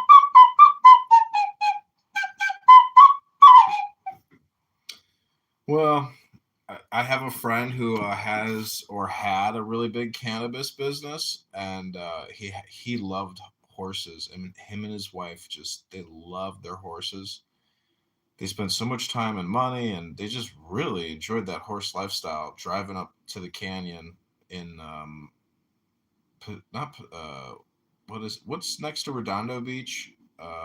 Pacific? Not it's not Pacific Is it Palisades. Manhattan Beach? No, further south. What the hell is it called? Pacific Palisades? No. Anyways, Huntington? no, it's not that. Anyways, Huntington is right next to Redondo. yeah. Anyways, I'm just saying I went to an amazing horse farm, like felt like a different planet, like Jurassic Park in like a wilderness mountain, south of Los Angeles.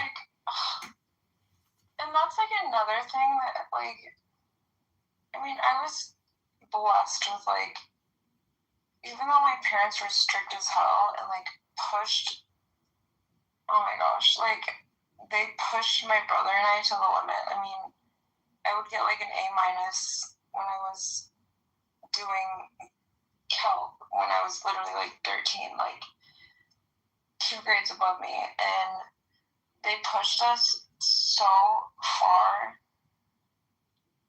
but I wouldn't take it back. Like, I'm glad that they did that because they like instilled like a certain mentality in me where everything you do, you have to be number one. And if you don't think you can be number one, you don't do it. I will be the number one YouTube live streamer. And that goes for everything when it comes to sports, when it comes to work, when it comes to education, when it comes to like basically anything in life. There's just too many people that settle with mediocrity. But I'll never be mediocre, and I will not do that.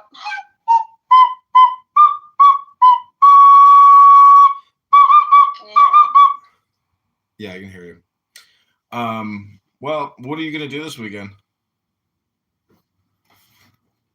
So one of my friends is coming to visit from Michigan tomorrow, so I'm gonna spend the weekend with her, and then she's leaving Monday afternoon. But I feel bad, like I haven't even really planned anything yet. I should probably like at least make some like dinner reservations or something. What are you doing? Probably creating AI videos. I mean, Oh my god. Dude, what are some like prompts that I should put in? Give me like 3. Give me one good prompt. What should I put in? Or give me 3 actually. I'll do it right now. Prompt? prompts for AI? Yeah, for my sitcom. I mean, like I said earlier, I'm not gonna push that for you because I think it's a bad idea. Especially like if you're running on Republican policies, like, and in the 16th congressional district, there's a lot of older people there, right? There's like a lot of farmers. There's like people that don't want to see fucking AI videos. Like, Well, it's too late. I just cast what you just said into a video. stop. It just literally everything you just said. I wrote it into it as you were saying it, except for the part about the old people of the district. But well, I'll send it to you. You'll laugh at it because I cast it in a news format, not because it's political. So I put it on the news. You'll see it. You'll be like, oh, that was me. I created that. You know what is so interesting in terms of AI? So like, I was at a networking event recently. And before I forget, wait, so my ADHD brain is like going crazy because I didn't take my Adderall today. Wait, how did you find me? Instagram. Oh, just like an Instagram post? I have no idea. I looked at my messages or I liked you somehow and I have no idea. I looked at your profile and I messaged you or you messaged me. I'd have to look at the message string again. I don't know. It's weird. Like I'm not active on Instagram and I get like literally 1 million views a month. Like it just like doesn't make sense to me. It's also creepy. Oh, I messaged you. I wrote fire to one of your stories. Oh yeah. Wait, where was I going with that? What was I gonna say? Wait, say what you just said. Because you were asking me how did we come into contact with each other? No, prior to that. Because I pivoted and I said that. But I don't remember what I said before that. I don't know. I can't remember. You were talking about AI, I think. Oh yeah. Okay. Oh, the conference you went to. Sorry. Oh my god. I need to stop working so much. Okay, so I think that, and like I said earlier, I think that people need to start practicing more like responsible AI because when I went to this networking event at the end, and these are all like high level executives with like IBM, ServiceNow, Microsoft, Oracle, like big time people, right? And this was maybe a month ago. And at the end, they had 3 different like groups of students that were like presenting their businesses, right? Like they weren't necessarily okay. So the one from MIT was a full-on startup, but this one from Stanford, which I thought was the most interesting, they had already gone through Series A funding, and I don't know if you're familiar with like venture capital and everything like that. Every guy I've ever dated is like a venture capitalist, so pretty familiar with it. But like, okay, so they'd already gone through like Series A, and they straight up found what they think to be a cure for cancer through AI, and it is a way that they can take. Oh my god! Gotta clip that one. It's like a way that they can take like before you go into chemo and you're like trying to do blood work. They can take your blood work. The blood work scam again. The blood work It scam. was like a glass. There we go. Slide essentially, and then This chick is like an put investment into a microscope feeder where they scam. were able to see how they could attack the cancer cells. But at this point in time, like obviously this is huge, right? Like these people. She are puts very out thirst smart. traps on Instagram. And so And then I for fired these it, and then students from somehow she Stanford, messaged me back. that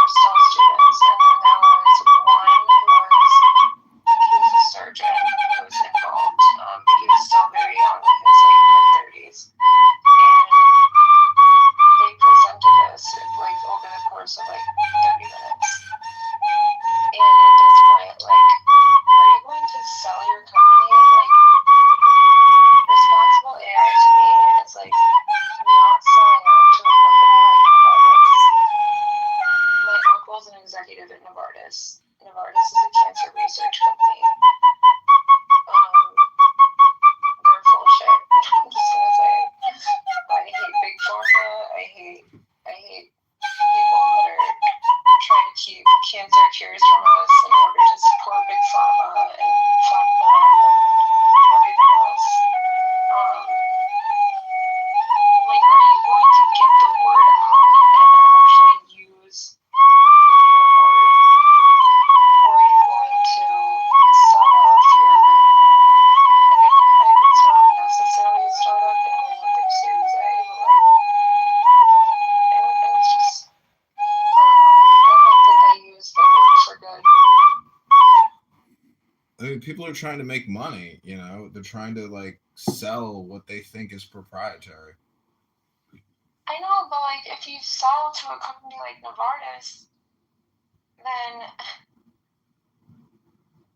they're just gonna take advantage of it. They're gonna erase it all, and then what? You're gonna get like a big payout. I guess it's all playing the game, you know. But like, what about everybody that's like dying of cancer? Like, we have already found so many cures, but it's not being released. Like, You know what's amazing about people that are dying of cancer is that they still love chocolate. they what? They love chocolate. They love chocolate. I had a vending machine in a cancer ward at a hospital that I bought off of Craigslist. It's so fucking random. And they were my number one customers. They were sitting there dripping out. Everybody in there looked like a ghost. And when I would come in to replace the chocolate, I was just like, I can't fucking believe this. This is like a death ward. Holy shit. Couldn't believe it. So, like, I've had two friends that one girl, she's a few years older than me, and then the other girl, she's like my age. And she's a prior coworker. And they both are like dying of breast cancer. And it breaks my heart. Like, it's really sad.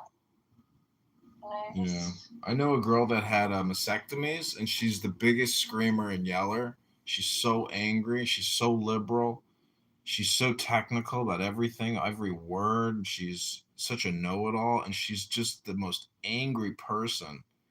Always screaming. What does that have anything to do with cancer? Well, I think there's like a mind-body relationship between like the development of cancers, meaning that like these girls. I'm just saying that stresses cause cancers, you know. Okay, so one girl, ironically, so my ex-coworker, she was a fucking nut job. Like, working in tech sales for 10 years, like, I don't even know how she kept her job, because she lived with another one of my coworkers, and right before a conference that was hosted in our town, she asked my coworker Megan, so this girl, I'm not going to give her name, like, she asked her for Molly right before her presentation in front of like 500 people. What the fuck? Like, I mean, I've never done Molly or like ecstasy, so like I don't know like how it really affects your brain, but like, who wakes up at like 6 o'clock in the morning and is like, hey Megan, do you have Molly that I can do before my presentation in front of all of our like executive leadership team? What on earth? And so she's one of them. And then my friend Bridget,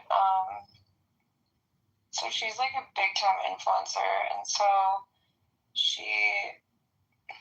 I don't even know how many followers she has. Like, I try to stay off social media for the most part now, but I think she has like 8 million followers or something on Instagram.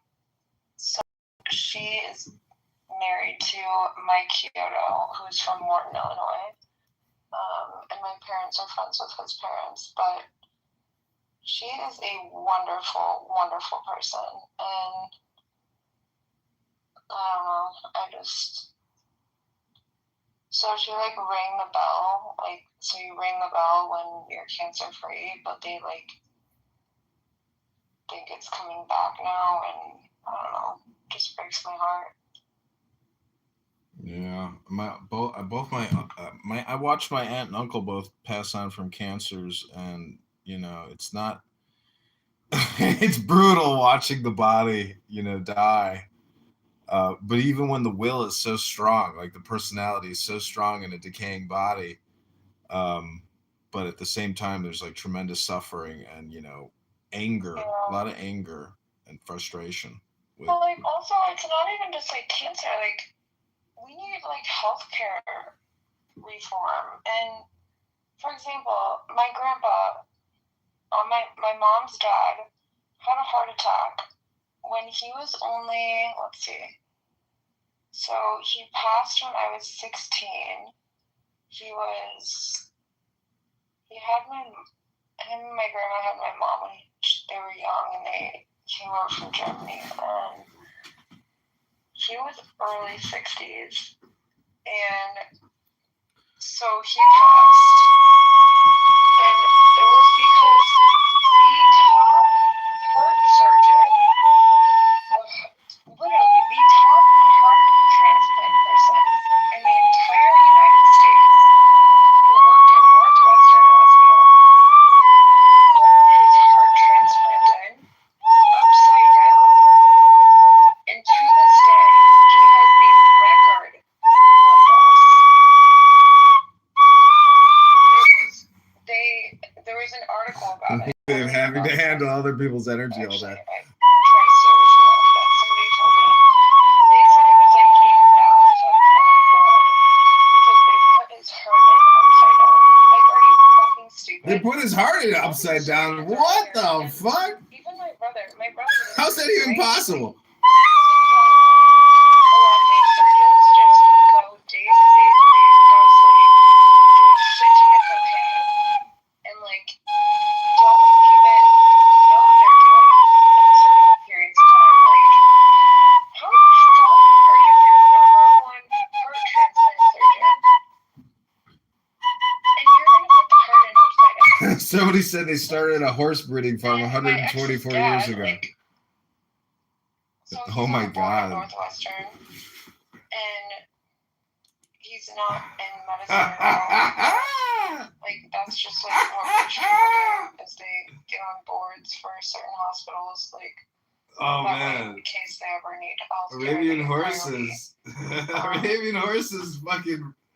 Oh shit. He tried to start a lawsuit against my grandpa's surgeon. Like, I haven't even looked into it again. I don't even know if the surgeon's still working there, but like, it's fucking crazy. Like, that is malpractice. And I mean, my grandma could have got like a huge settlement. Like, I love my grandma so much. Like, she could have gotten like a huge settlement. She could have sued them like for everything they're worth for like killing her husband. But she's like, no amount of money will fix what emotional toll this has done, and I don't want any of their dirty money. And like, that's how I feel kind of like about my case as well. It's like, that's why I'm like, no amount of money will like fix it. I don't even want a fucking dollar from them. And if I do get like, but it's also difficult because like the lawyers that I'm working with, it's like they'll take like a 20% cut or like 30% or 40% of whatever they recover. And I'm just gonna take it all and donate it to a women's shelter and just not touch the fucking money because I don't want their money. It's all dirty anyways. Yeah, but dirty money can become clean money. I just realized around for 3 hours. I know. I don't know. All right, well, the fire trucks are going by my house, and I'm ready. I gotta figure out what I'm gonna eat for dinner. Oh no, I already had dinner, but I'm ready for dessert. I haven't even eaten today. Like, I should probably eat something. It's probably why I'm so like out of it right now. But I hate eating late at night because like then you don't like work out to like burn the calories, and certainly not going to go walk the streets of downtown Chicago at 10:07 at night. Yeah, but anything you eat late at night comes out in the morning. So, that's the blessings of going to sleep. You start metabolizing. And then you wake up and you take the Cosby kids to the beach. Ba-dum-bum. I don't know.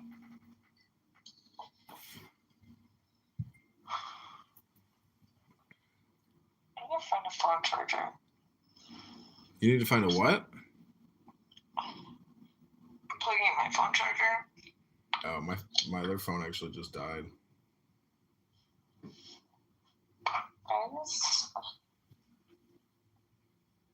How can we, okay, let's strategize how we can take this administration down. I want Pam Bondi out of office. I want Cash Patel out of office. I want Powers Employee out of office. I mean, you might not agree with this, but I want Donald Trump out of office. You also need to like.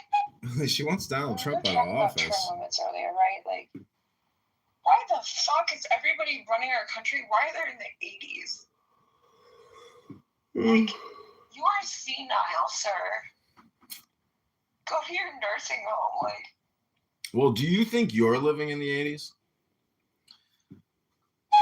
what? Because, how much you have to always. Do you know what projection is? What do you mean living in the 80s? No, I'm saying that they're 80 years old. Oh, I thought you meant the 1980s. Are you high? I mean, it's fine if you are. Like, I don't give a fuck. Yeah, I've been smoking weed. No, like, they're literally all in their fucking 80s. Like, Biden was horrible. I think a lot of Biden's speeches were completely AI, to be honest. I noticed in one AI interview, the American flag was kind of I don't know, it's glitching and moving back and forth. I study things so closely.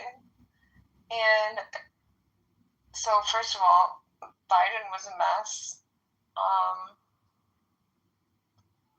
Trump, in my personal opinion, is, since he got involved with Israel, is a mess.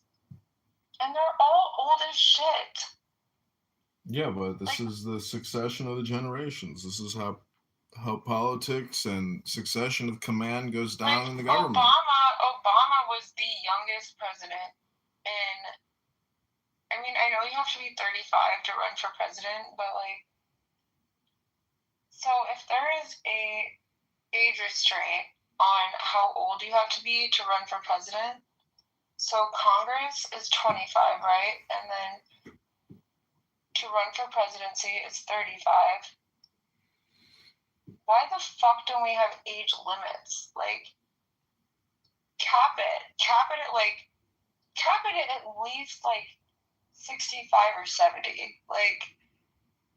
You have no business running the country. And here, I'm gonna send you a photo of Trump without his fucking makeup on. He looks like shit. And this is an old photo of me, and he looks horrible. I caught him walking off the golf course at Mar-a-Lago, and we were speaking. Also, he is a creep. And once I started hanging out there, he just would always be like, put her on stage. Oh, and then let's talk about Benny Johnson. Do you know who Benny Johnson is? Yeah, I've seen his X account, but I don't really know who he is. He fucking created a false narrative. Took a photo of me. It was, okay, so was Ron DeSantis in the middle. It was Casey on the left, which is Ron DeSantis' wife, and I was on the right. He cropped out Casey, basically posted it on his X account. It got 23 million views. It went viral, and they said that I was his prostitute when Casey was going through chemo. That is sick behavior. That is sick. You were a chemo prostitute. Then we had to have That's the lowest form of high-end prostitutes, is those who have to service the chemo patients. My family, my ex's family, and all right, you need to make everything private. You need to do this. You need to scrub the internet. What the fuck? Who does that? You are not a conservative news reporter. If you are literally going to take a photo like that, crop it, and then say that I'm a prostitute? Jesus fucking Christ. Yeah. Well, did you That like? is horrible. Did you like? Did you like Mar-a-Lago? Because my dad's been there, and he had some funny stories about the place. You know, it was interesting stories. I've met, like I said, I like to gain intel, right? I always go there with my head on a swivel. A lot of politicians go there and get wasted, and I've sat next to Don Versace, which is interesting. I've sat next to Rudy Giuliani. Rudy's a fucking buffoon. He will take his fork and his knife, get drunk, and play the drums on his plate and start singing during dinner. These people are nuts. And this was also never reported in the news, but there was a woman that shot herself in the head. She had a mental breakdown, pulled out a Glock out of her purse, shot herself in the head, and then just face down the pasta. I know some women that carry guns, and I'm always like, I don't know, it's so smart that you should be carrying a gun with you. I just fucking hate it that point. And this is why I want to run for politics, is because I feel like I have a certain in at this point, and I just scrolled through a photo of me and George W. But I feel like I have a certain. I'll play the game as long as I have to play the game. But once I actually get in and get into office, I'm gonna fucking burn it to the ground. All of it.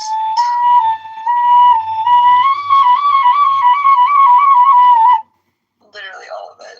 What are you, Nero? Are you gonna burn Rome to the ground? What's the point? What do you mean? Okay, so hold on. I'm sending you the photo I was looking for.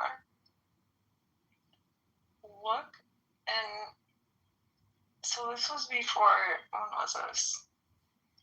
Oh, this was 4 years ago. Before I got Botox and I'll be honest, I get Botox and fillers and everything else. But this was prior to that, and this is me and my friend at Wine, Women, and Shoes at Mar-a-Lago. And look how fucking old he looks. I just sent it to you. Well, Did you see this? Donnie, where's your fucking makeup, bro? he looks fine there. What are you talking about? He's got all his teeth. That's more than I can say for some people I know. I know, but he looks drastically different all the time, and then people look at for example. All right, we're gonna hard out of this podcast. Completely different. It's weird. like, I feel like he looks different every time I see him. Like, oh, here's me and my pillow guy. This is my Andy Warhol night. A completely unsolicited phone call. I'll call you. Don't call me. That's the name of this podcast Oh, tonight. my I'll call you. Don't call me. Somebody's fire alarm is going off on my floor right now. It's driving me insane. Oh my god, that sucks. Dude, that's cool. You know, I bought the Pillow Guy pillows and I couldn't believe it, but they were like 1/4 the size of a pillow, and I felt like, oh my god, I got scammed by the Pillow Guy. Wait, this is the event where they took a photo of me and Ron and Casey, and yeah, then I was the prostitute. Wow. Wait, do you hear this? Yeah, that's crazy. That fire alarm is so loud. Maybe you got a fire in your building. Fuck.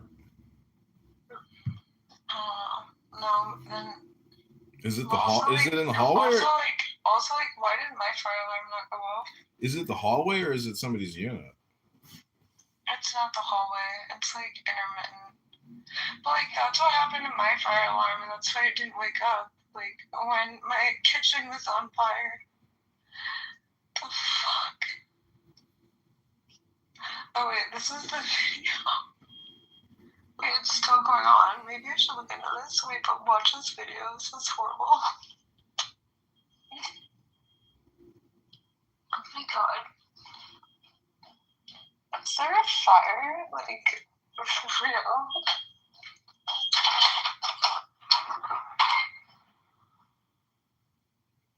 Where? It stopped again.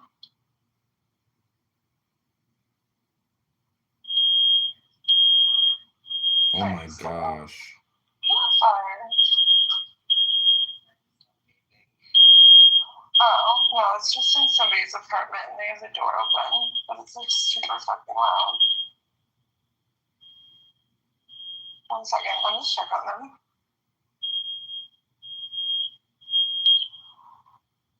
Is everything okay? Yeah, I'm just looking.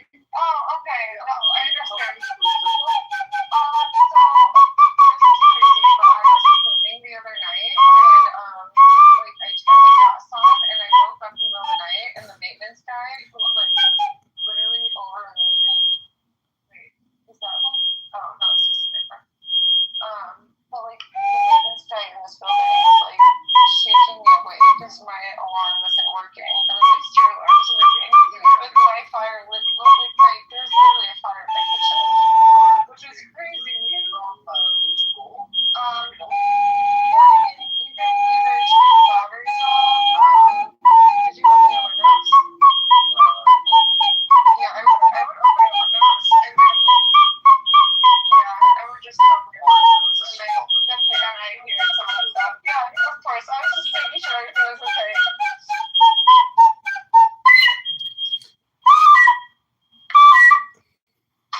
Oh my god. Wow.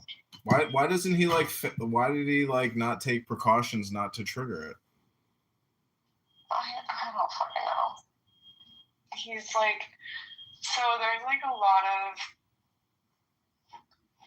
I guess you could say like, foreign people in my building. Yeah, I mean he's cooking. Like I get it. Like it's gonna make smoke and shit, but like, and yeah, I mean it's true. Like I own a building, and No, but I didn't see any smoke in there when I walked in. Like, well, that's a hardwired smoke detector, right? Like that's part of the building's construction. yeah, Like, yeah. he can't do shit about it. But that's like the annoying shit, you know? Like these standards I'm and codes I'm now. gonna straight up, if this keeps going on, I'm gonna be like, take the fucking batteries out. No, he can't. It's hardwired. If it's a new building, right?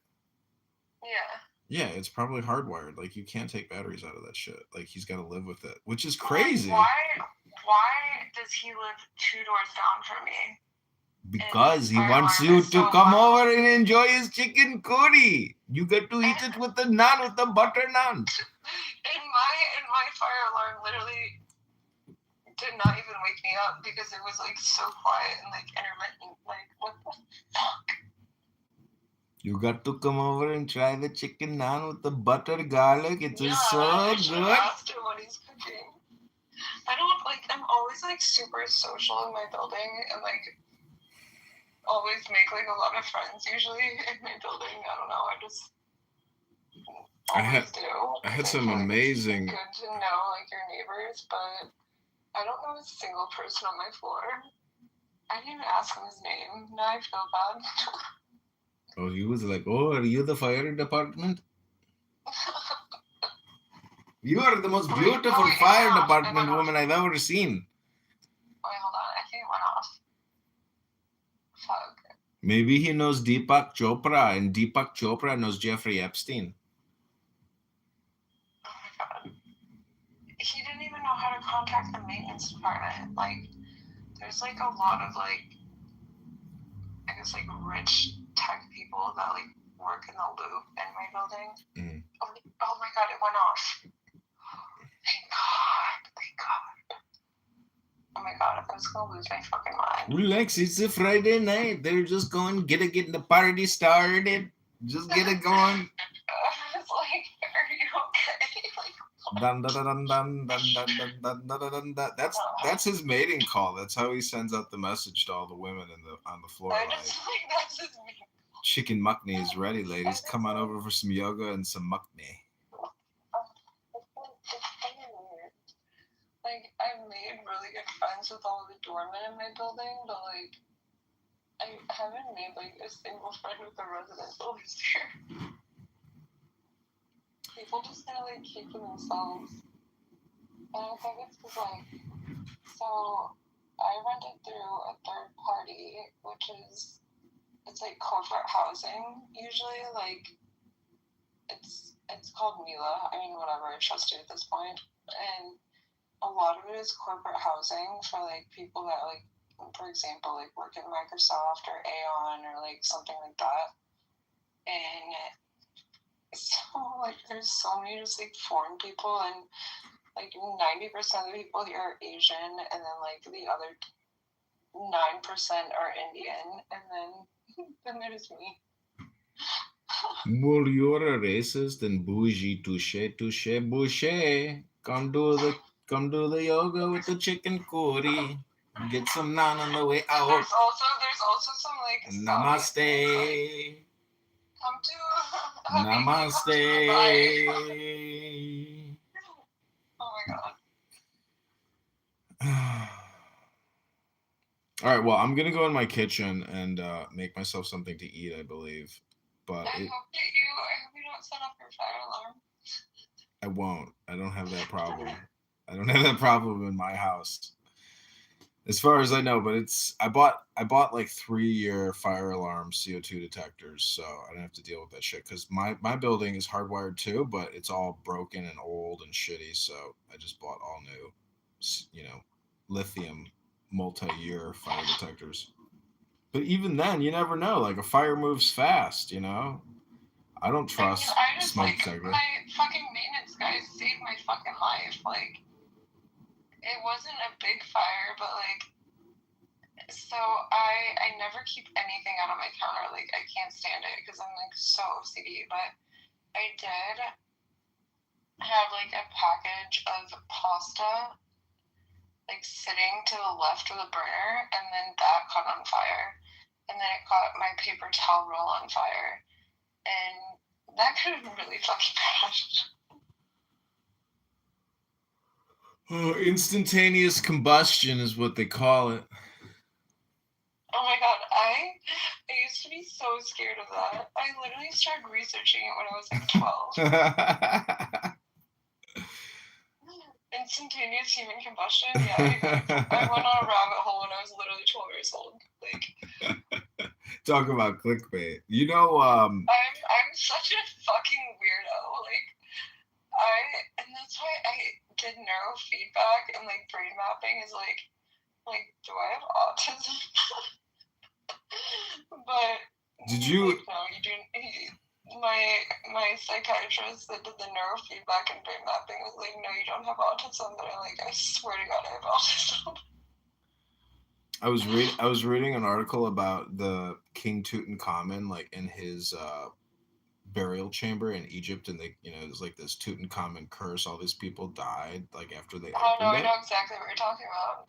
But I read an article and Like King Tut, right? yeah, but they were saying Yeah. that nobody actually died. It was all clickbait, fake news to like sell newspapers. Like nobody actually died. It was all bullshit. It was all fake news. Wait. So like, how the fuck do they build the pyramids? Like, I mean, I know I sound like I'm high, but I literally sound high right now. I don't know. They built that shit in the same way that we build shit How the fuck did they now. build the pyramids with manual labor and build a structure that would last until this day? They built it with We intelligence. cannot even build structures to this day that would last for even like 50 years. No way. The building that I own is 105 years old. It's still standing. I can go in the basement and it looks like shit, but it's still fucking Well, standing. yeah, because it was built 105 years ago. Like now they don't use like certain materials, and I have a really hard time believing like the whole pyramid thing. Why? Do you know what it means symbolically? Like in terms of what?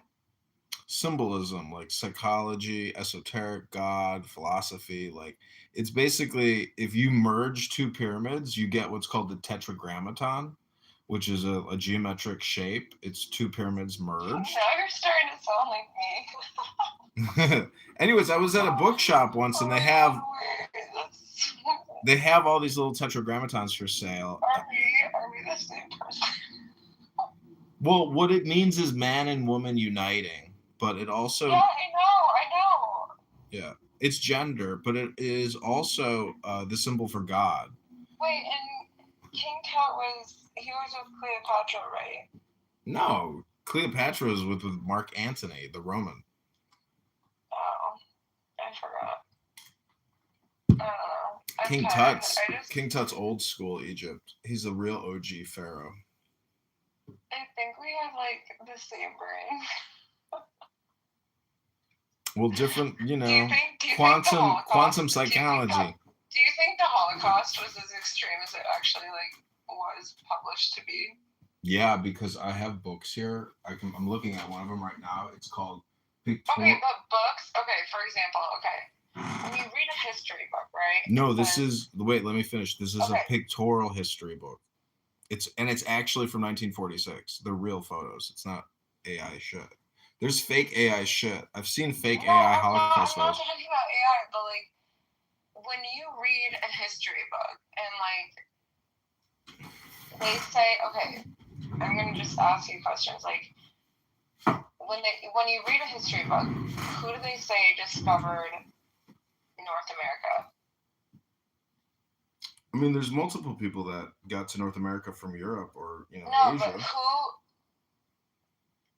Like every history book I read, it said Christopher Columbus. It was Leif Erikson, the Viking. Yeah. Like it wasn't even fucking Christopher Columbus. And I don't know. Books are fucking bullshit, especially in this day and age, because they're trying to push like transgender ideology and like LGBTQ like against children to make them try to transition, whatever. More money for big pharma, more money for the hospitals, and then on top of that, obviously, like we have the media targeting like 20-year-old men, like to do certain things.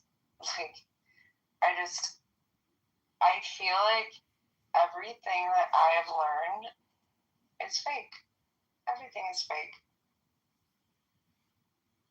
Well, war is real. I mean, I'm looking at a real history book with real photos and dates when hundreds and thousands of people died as a result of bombings and attacks. So I mean, no, like obviously there was like World War II, right? Like my great grandma, and my grandmother, who lives with my family right now, was there during World War II in Dornstadt, outside of Munich. Like, no, that was real.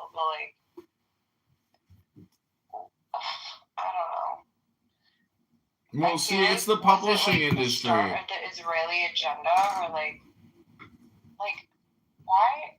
You focus too much. You focus too much on Israel. What's the Hindu? What's the Hindu agenda in India? What's the Buddhist India in Southwest? Like, you can't focus all your energy on one small country. No, but like also Nigeria. Like, look what's going on in Africa. Like,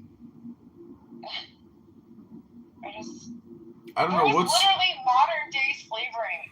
Like, I know, Africa. But I'm about to go into my kitchen, Victoria. I don't want to go down the African, safari with you right now. Maybe some other time. No, like, okay, so my brother, for example, when he was in med school, his roommate his name was Dan. I'm not going to give you his last name. His dad was best friend. So Dan's best friend. Never mind, I'm not going to say that either. Dan's dad was best friends with Warren Buffett. And Warren Buffett funded a water purification charity in South Africa. The things that my brother saw, my brother went there to volunteer with Dan every single year. The things my brother saw, was insane. And yes, they would go on, nice safaris and shit like that, rich people shit. I actually, during my brother's third year of med school, I was like, hey, can I go to Nigeria with you this year? And he's like, absolutely not. It's not safe for you. You can't come. But the things that my brother and his roommate, like I said, whose dad was best friends with Warren Buffett, the things that they experienced, it was insane. And there's modern day slave trading going on. I'm not kidding you. And again, my brother is a liberal, and he was saying this shit, it's just fucking wild. We live in a crazy world. We live in a crazy, crazy world. Yeah, well, gay people are generally pretty fucking crazy. I mean, look at all the billionaires. A lot of them are, elite homosexuals. They're super predators. They're interested in eating and fucking everything. Well, again, I think it all boils down to the fact that, when you have a lot of money, you get bored and you do weird shit. My ex-cat, I said, I'm still friends with his mom and his sister and his grandma. But, so for example, another example, so they all go to, I'm trying to remember if it was a UFC fight or something, there was something going on in Vegas, so they all go to Vegas, and they always stay in the Twin Tower Suites. And I love the Twin Tower Suites in Vegas, but I don't party gamble, do any of that. But at the end of the day, so I'm why do you like the win so much? That should also be studied. If you also don't drink, party, or gamble, why the fuck are you here? I mean, it's beautiful. The pool. The pool is the coolest pool in the world. No, it's not that cool. Really? It's beautiful. At the Wynn Tower Suites? Yeah. The Cabana Club or whatever they call it. Pool, but anyways, so what I'm getting at is that I'm just saying the pool scene at Vegas is what I like. I mean, it's fucking dope. So the story that I'm saying, okay, so they bring their driver there, right? And usually the driver, I'm not gonna say the specific suburb, it's a very wealthy suburb, would drive him around in his Maybach. And so they brought the driver there to rent a car and drive him around. I was not there. It was just a guy's trip. The driver ends up, so the driver's also staying in Wynn Tower Suites with his own room, and they're paying for it. and he buys one porn video on TV. Okay, first of all, who the fuck watches porn on, like, television? That's weird. It's a big thing in hotels. They make a lot of money off of that. But, like, okay, so he buys one porn video and charges it to the room. And my ex's dad notices it. Does not bring it up to him.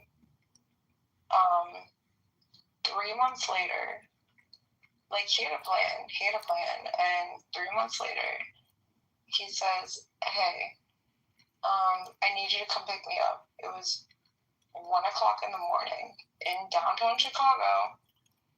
It was literally, like, I think it was, like, January at this point. So obviously freezing cold, like, literally, like, 0-degree temperature. And he's like, hey, I need you to come pick me up. So his driver comes and picks him up in the Maybach.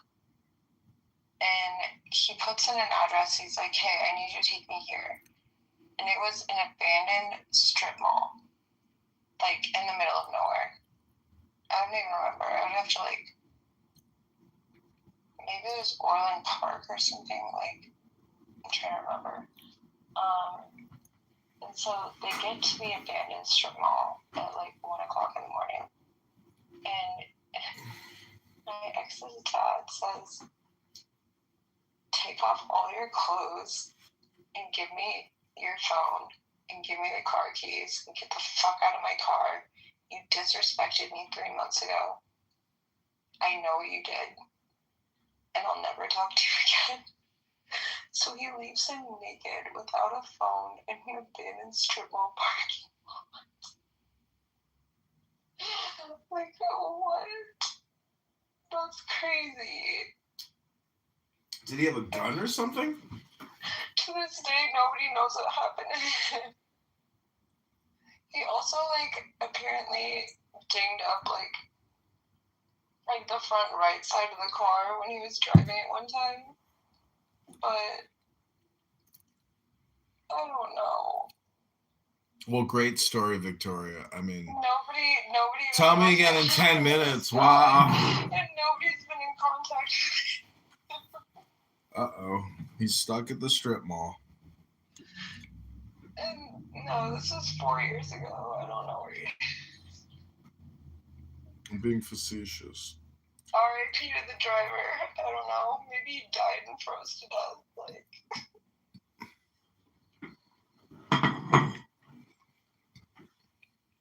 So, what's your campaign promises going to be when you run for mayor, Victoria? Like, in terms of policy? What are you going to tell the people? Well,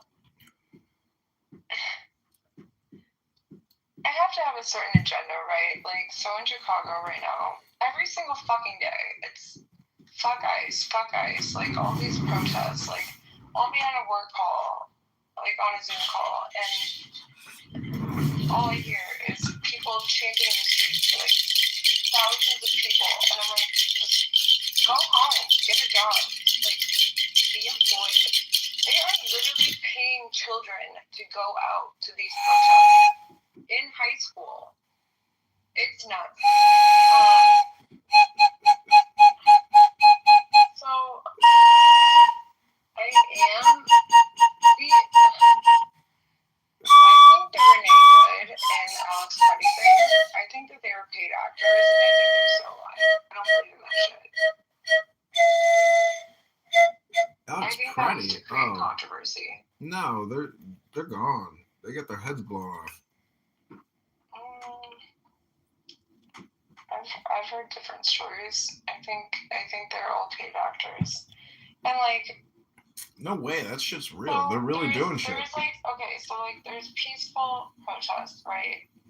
And then every single protest that is not peaceful, I truly think that the government is involved, and Antifa, shout out to George Soros, and I think they put people in these protests in order to create chaos, in order to instate martial law,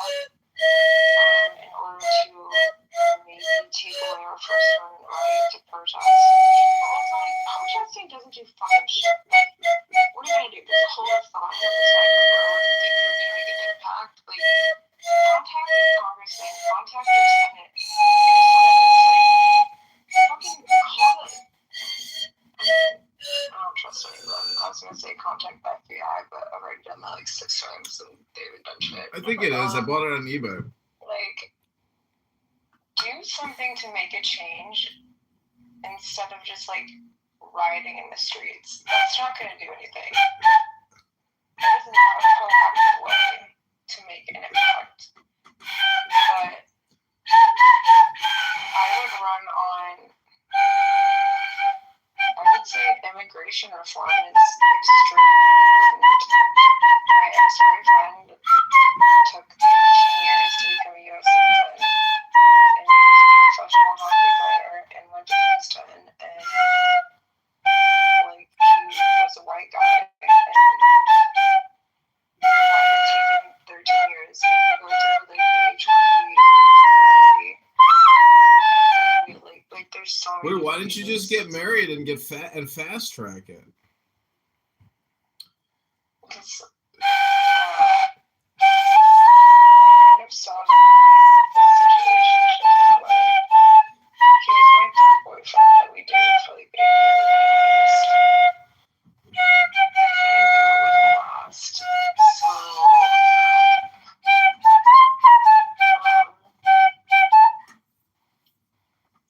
yeah, I mean, I think immigration reform, healthcare reform, we need to stop having private equity companies buying out private healthcare practices. And this is where my brother, like, even though my brother is so smart, like, he interviewed at Harvard Med School, like, but then they had a DEI hire. Like, my brother was number 2 in his med school class. Number 1 was the kid that I told you about was Warren Buffett's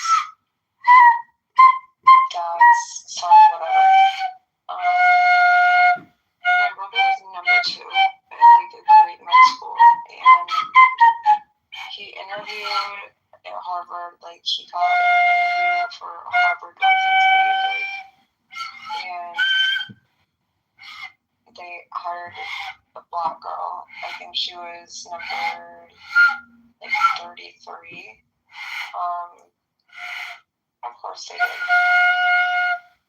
Like, okay, get rid of DEI. DEI is fucking bullshit. And start hiring people that are best for the job. Shut the fucking black community up about saying, oh, I need reparations for this. Literally, shut the fuck up.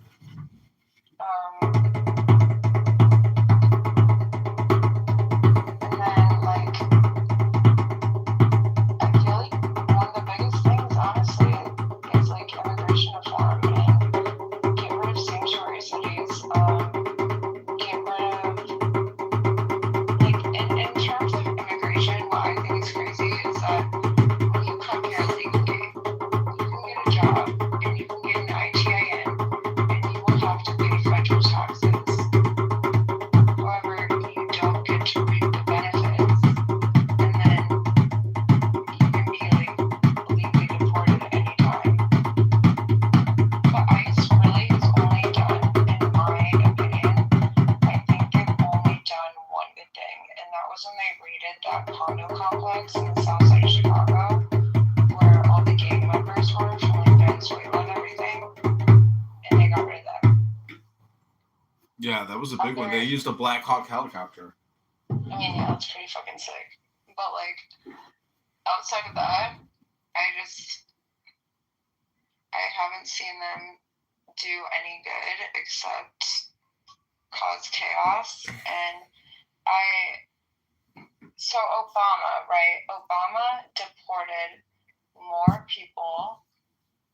And I remember, like, I mean, I was young at this point in time, like, and I wasn't, like, really into politics, but, like, I remember them being like, oh, Obama put people in cages, like, whatever, like, okay, Obama, and I'm not saying I'm for democratic legislation, whatever, behavior.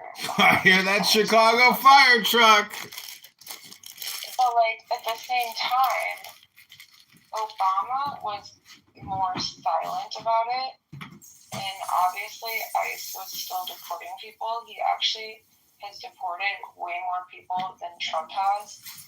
And he did away. I will give Obama this, even though I'm not Democratic, but I will give Obama this, that he deported way more people and did a way better job than Trump has. And Trump is not really even deporting people. He's keeping them in facilities like Broadview, and just keeping them there and detaining them for weeks on end and using U.S. taxpayer dollars to fund the detainees being in prison, essentially. So that's ridiculous. And then, in terms of healthcare, why the fuck was my old healthcare plan? Right when I started my company, my old healthcare plan was, and it wasn't even a top-notch plan. It was $471 a month. That's ridiculous. Yeah, that's a lot. You might as well.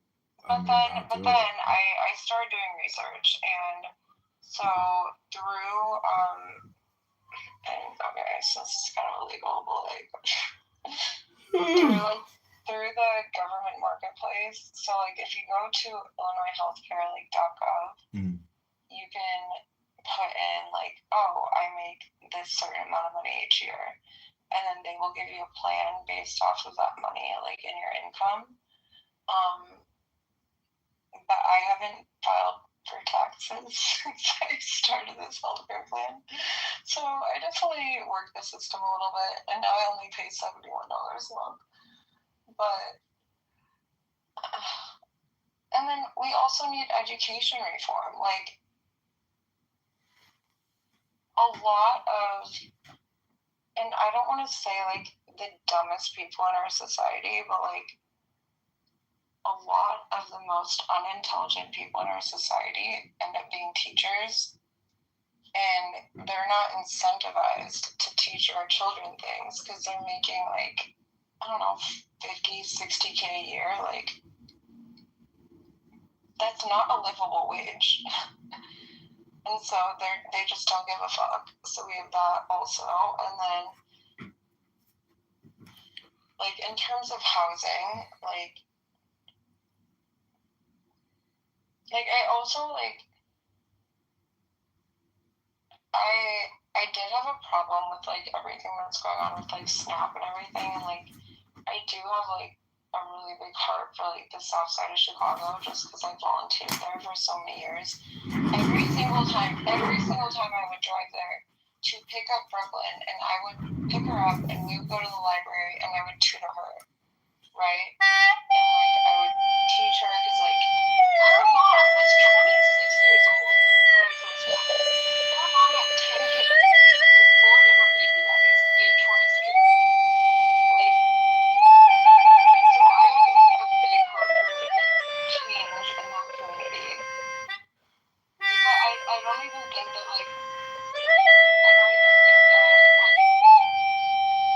gang violence is the biggest issue there. I think it's more so the women that are living off of welfare and having 4 different baby daddies for 10 kids at 26. Just I don't know how to fix it, but I'll try. It's just a sad thing to say, but that's why I started my nonprofit, because also you can be big brothers and big sisters until you're 18, and you can have somebody that's your mentor. I would visit her a few times a week, take her to the library, Oh my God, Victoria. You gotta get on Clubhouse. You can't stop talking. You'll be perfect for Clubhouse. Oh, they're gonna love you on Clubhouse, Victoria. I would never go on Clubhouse. I would never talk to all these people forever and endlessly.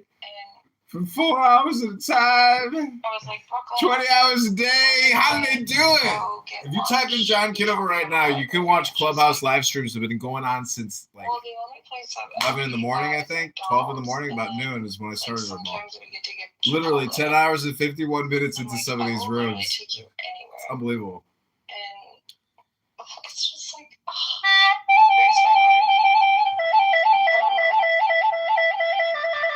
It's so sad to see the way that those people live. It's terrible. And then there was one certain time where we got ice cream.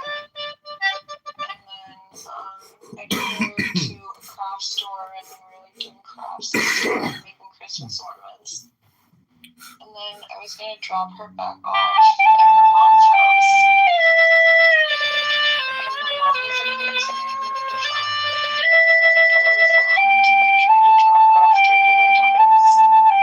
And then here I am at 11 o'clock at night in West Inglewood, driving this child around. And at that point in time, so like, say like when you're matched with like a new child, like you have to wait a certain amount of time before you're allowed to ship them to your apartment. And so like I want to like get in trouble and not be able to get them bring them to my apartment. But what am I supposed to do? Just like drive around the streets of West Inglewood? So that's what I did for hours in the dark during winter in West Inglewood. I don't know. It's just so sad to me. Like no kid deserves that. And then all of a sudden, like I don't even know. Like I formed such a relationship with this girl, like, and all of a sudden they just dropped out of the program.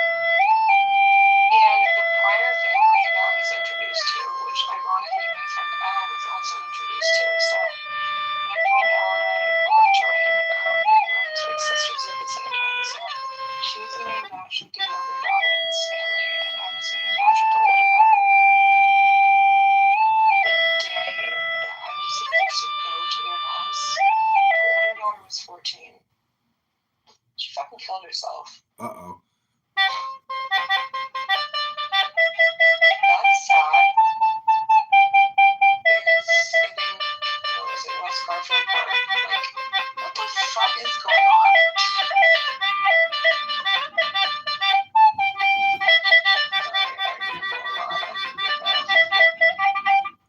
Never had one lesson. You know, I got a Chinese flute over here. It's pretty cool. You want to hear it? I have a Chinese flute.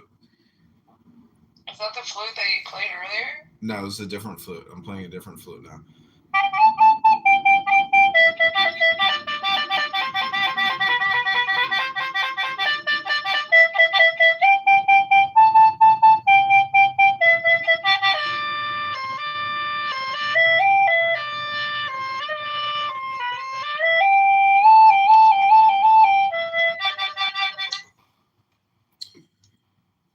Nice. I was playing an instrument.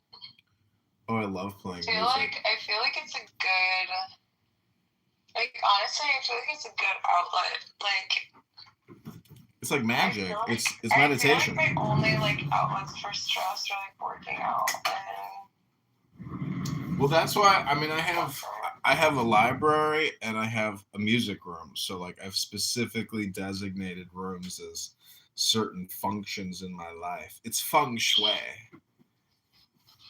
What's your favorite book that you've ever read? My favorite book of all time? Probably The Tao Te Ching by Lao Tzu. The what? It's a Chinese philosophy book called The Tao Te Ching by Lao Tzu. Interesting. Yeah, it's a very smart book. Wait, Wait, send it to me. It's a very smart book. Alright, you're definitely high. It's fine though. No, it's true. Wait, send it to me though. It's a mystical. It's a mystical book. I would say my favorite book that I've read recently. I love Atomic Habits, but I also I love a book called The Art of Not Giving a Fuck. Yeah, that's basically what the Dead Aging is about. Meaning that like you can account. 1 second, I have to text my mom back. They got an audiobook. Yeah, it's on YouTube. I can just send you the YouTube link of the audiobook.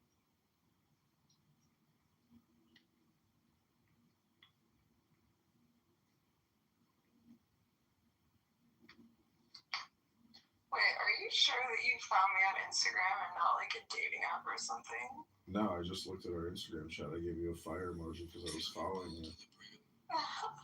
I follow like 5,000 something people.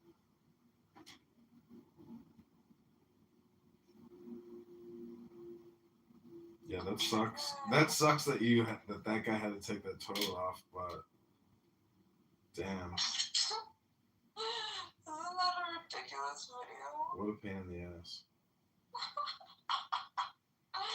All because my vape fell in there when I was plugging my hair. The fuck? I sent it to all my friends that vape, and I'm like, if this is your sign to stop vaping, just vape right now.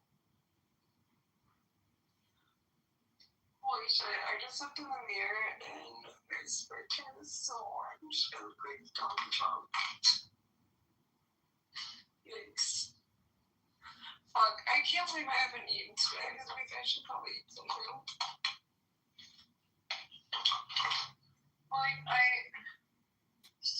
I'm trying to stay away from Adderall because, it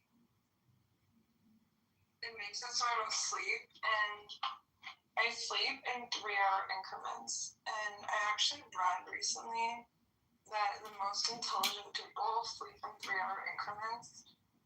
And every single billionaire I've ever been around sleeps in 3-hour increments.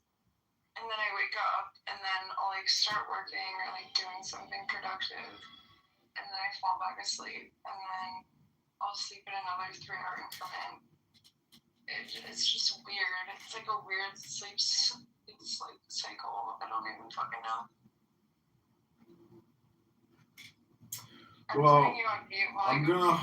I'm gonna get off the phone shortly. This has been a 4-hour call, and it's unbelievable that we've been able to talk for 4 hours. It's like a miracle. I don't think I've ever had a 4-hour call with anybody. Yeah, I don't know how the time flew by. We've touched every topic, I think. I just have really bad ADHD, and I think that you're high, and we're just going down different tangents, and it's kind of fun though. Yeah, it's been fun. My phone's about to die. I need to charge it. Okay, yeah, same. Well, have a good night. It was nice speaking with you for 4 hours. Likewise, Victoria. All right, sweet dreams. I'll talk to you soon. All right, bye. Okay, bye. Oh my God. Jesus Christ. I need some music. That girl needs Clubhouse. And Clubhouse needs her.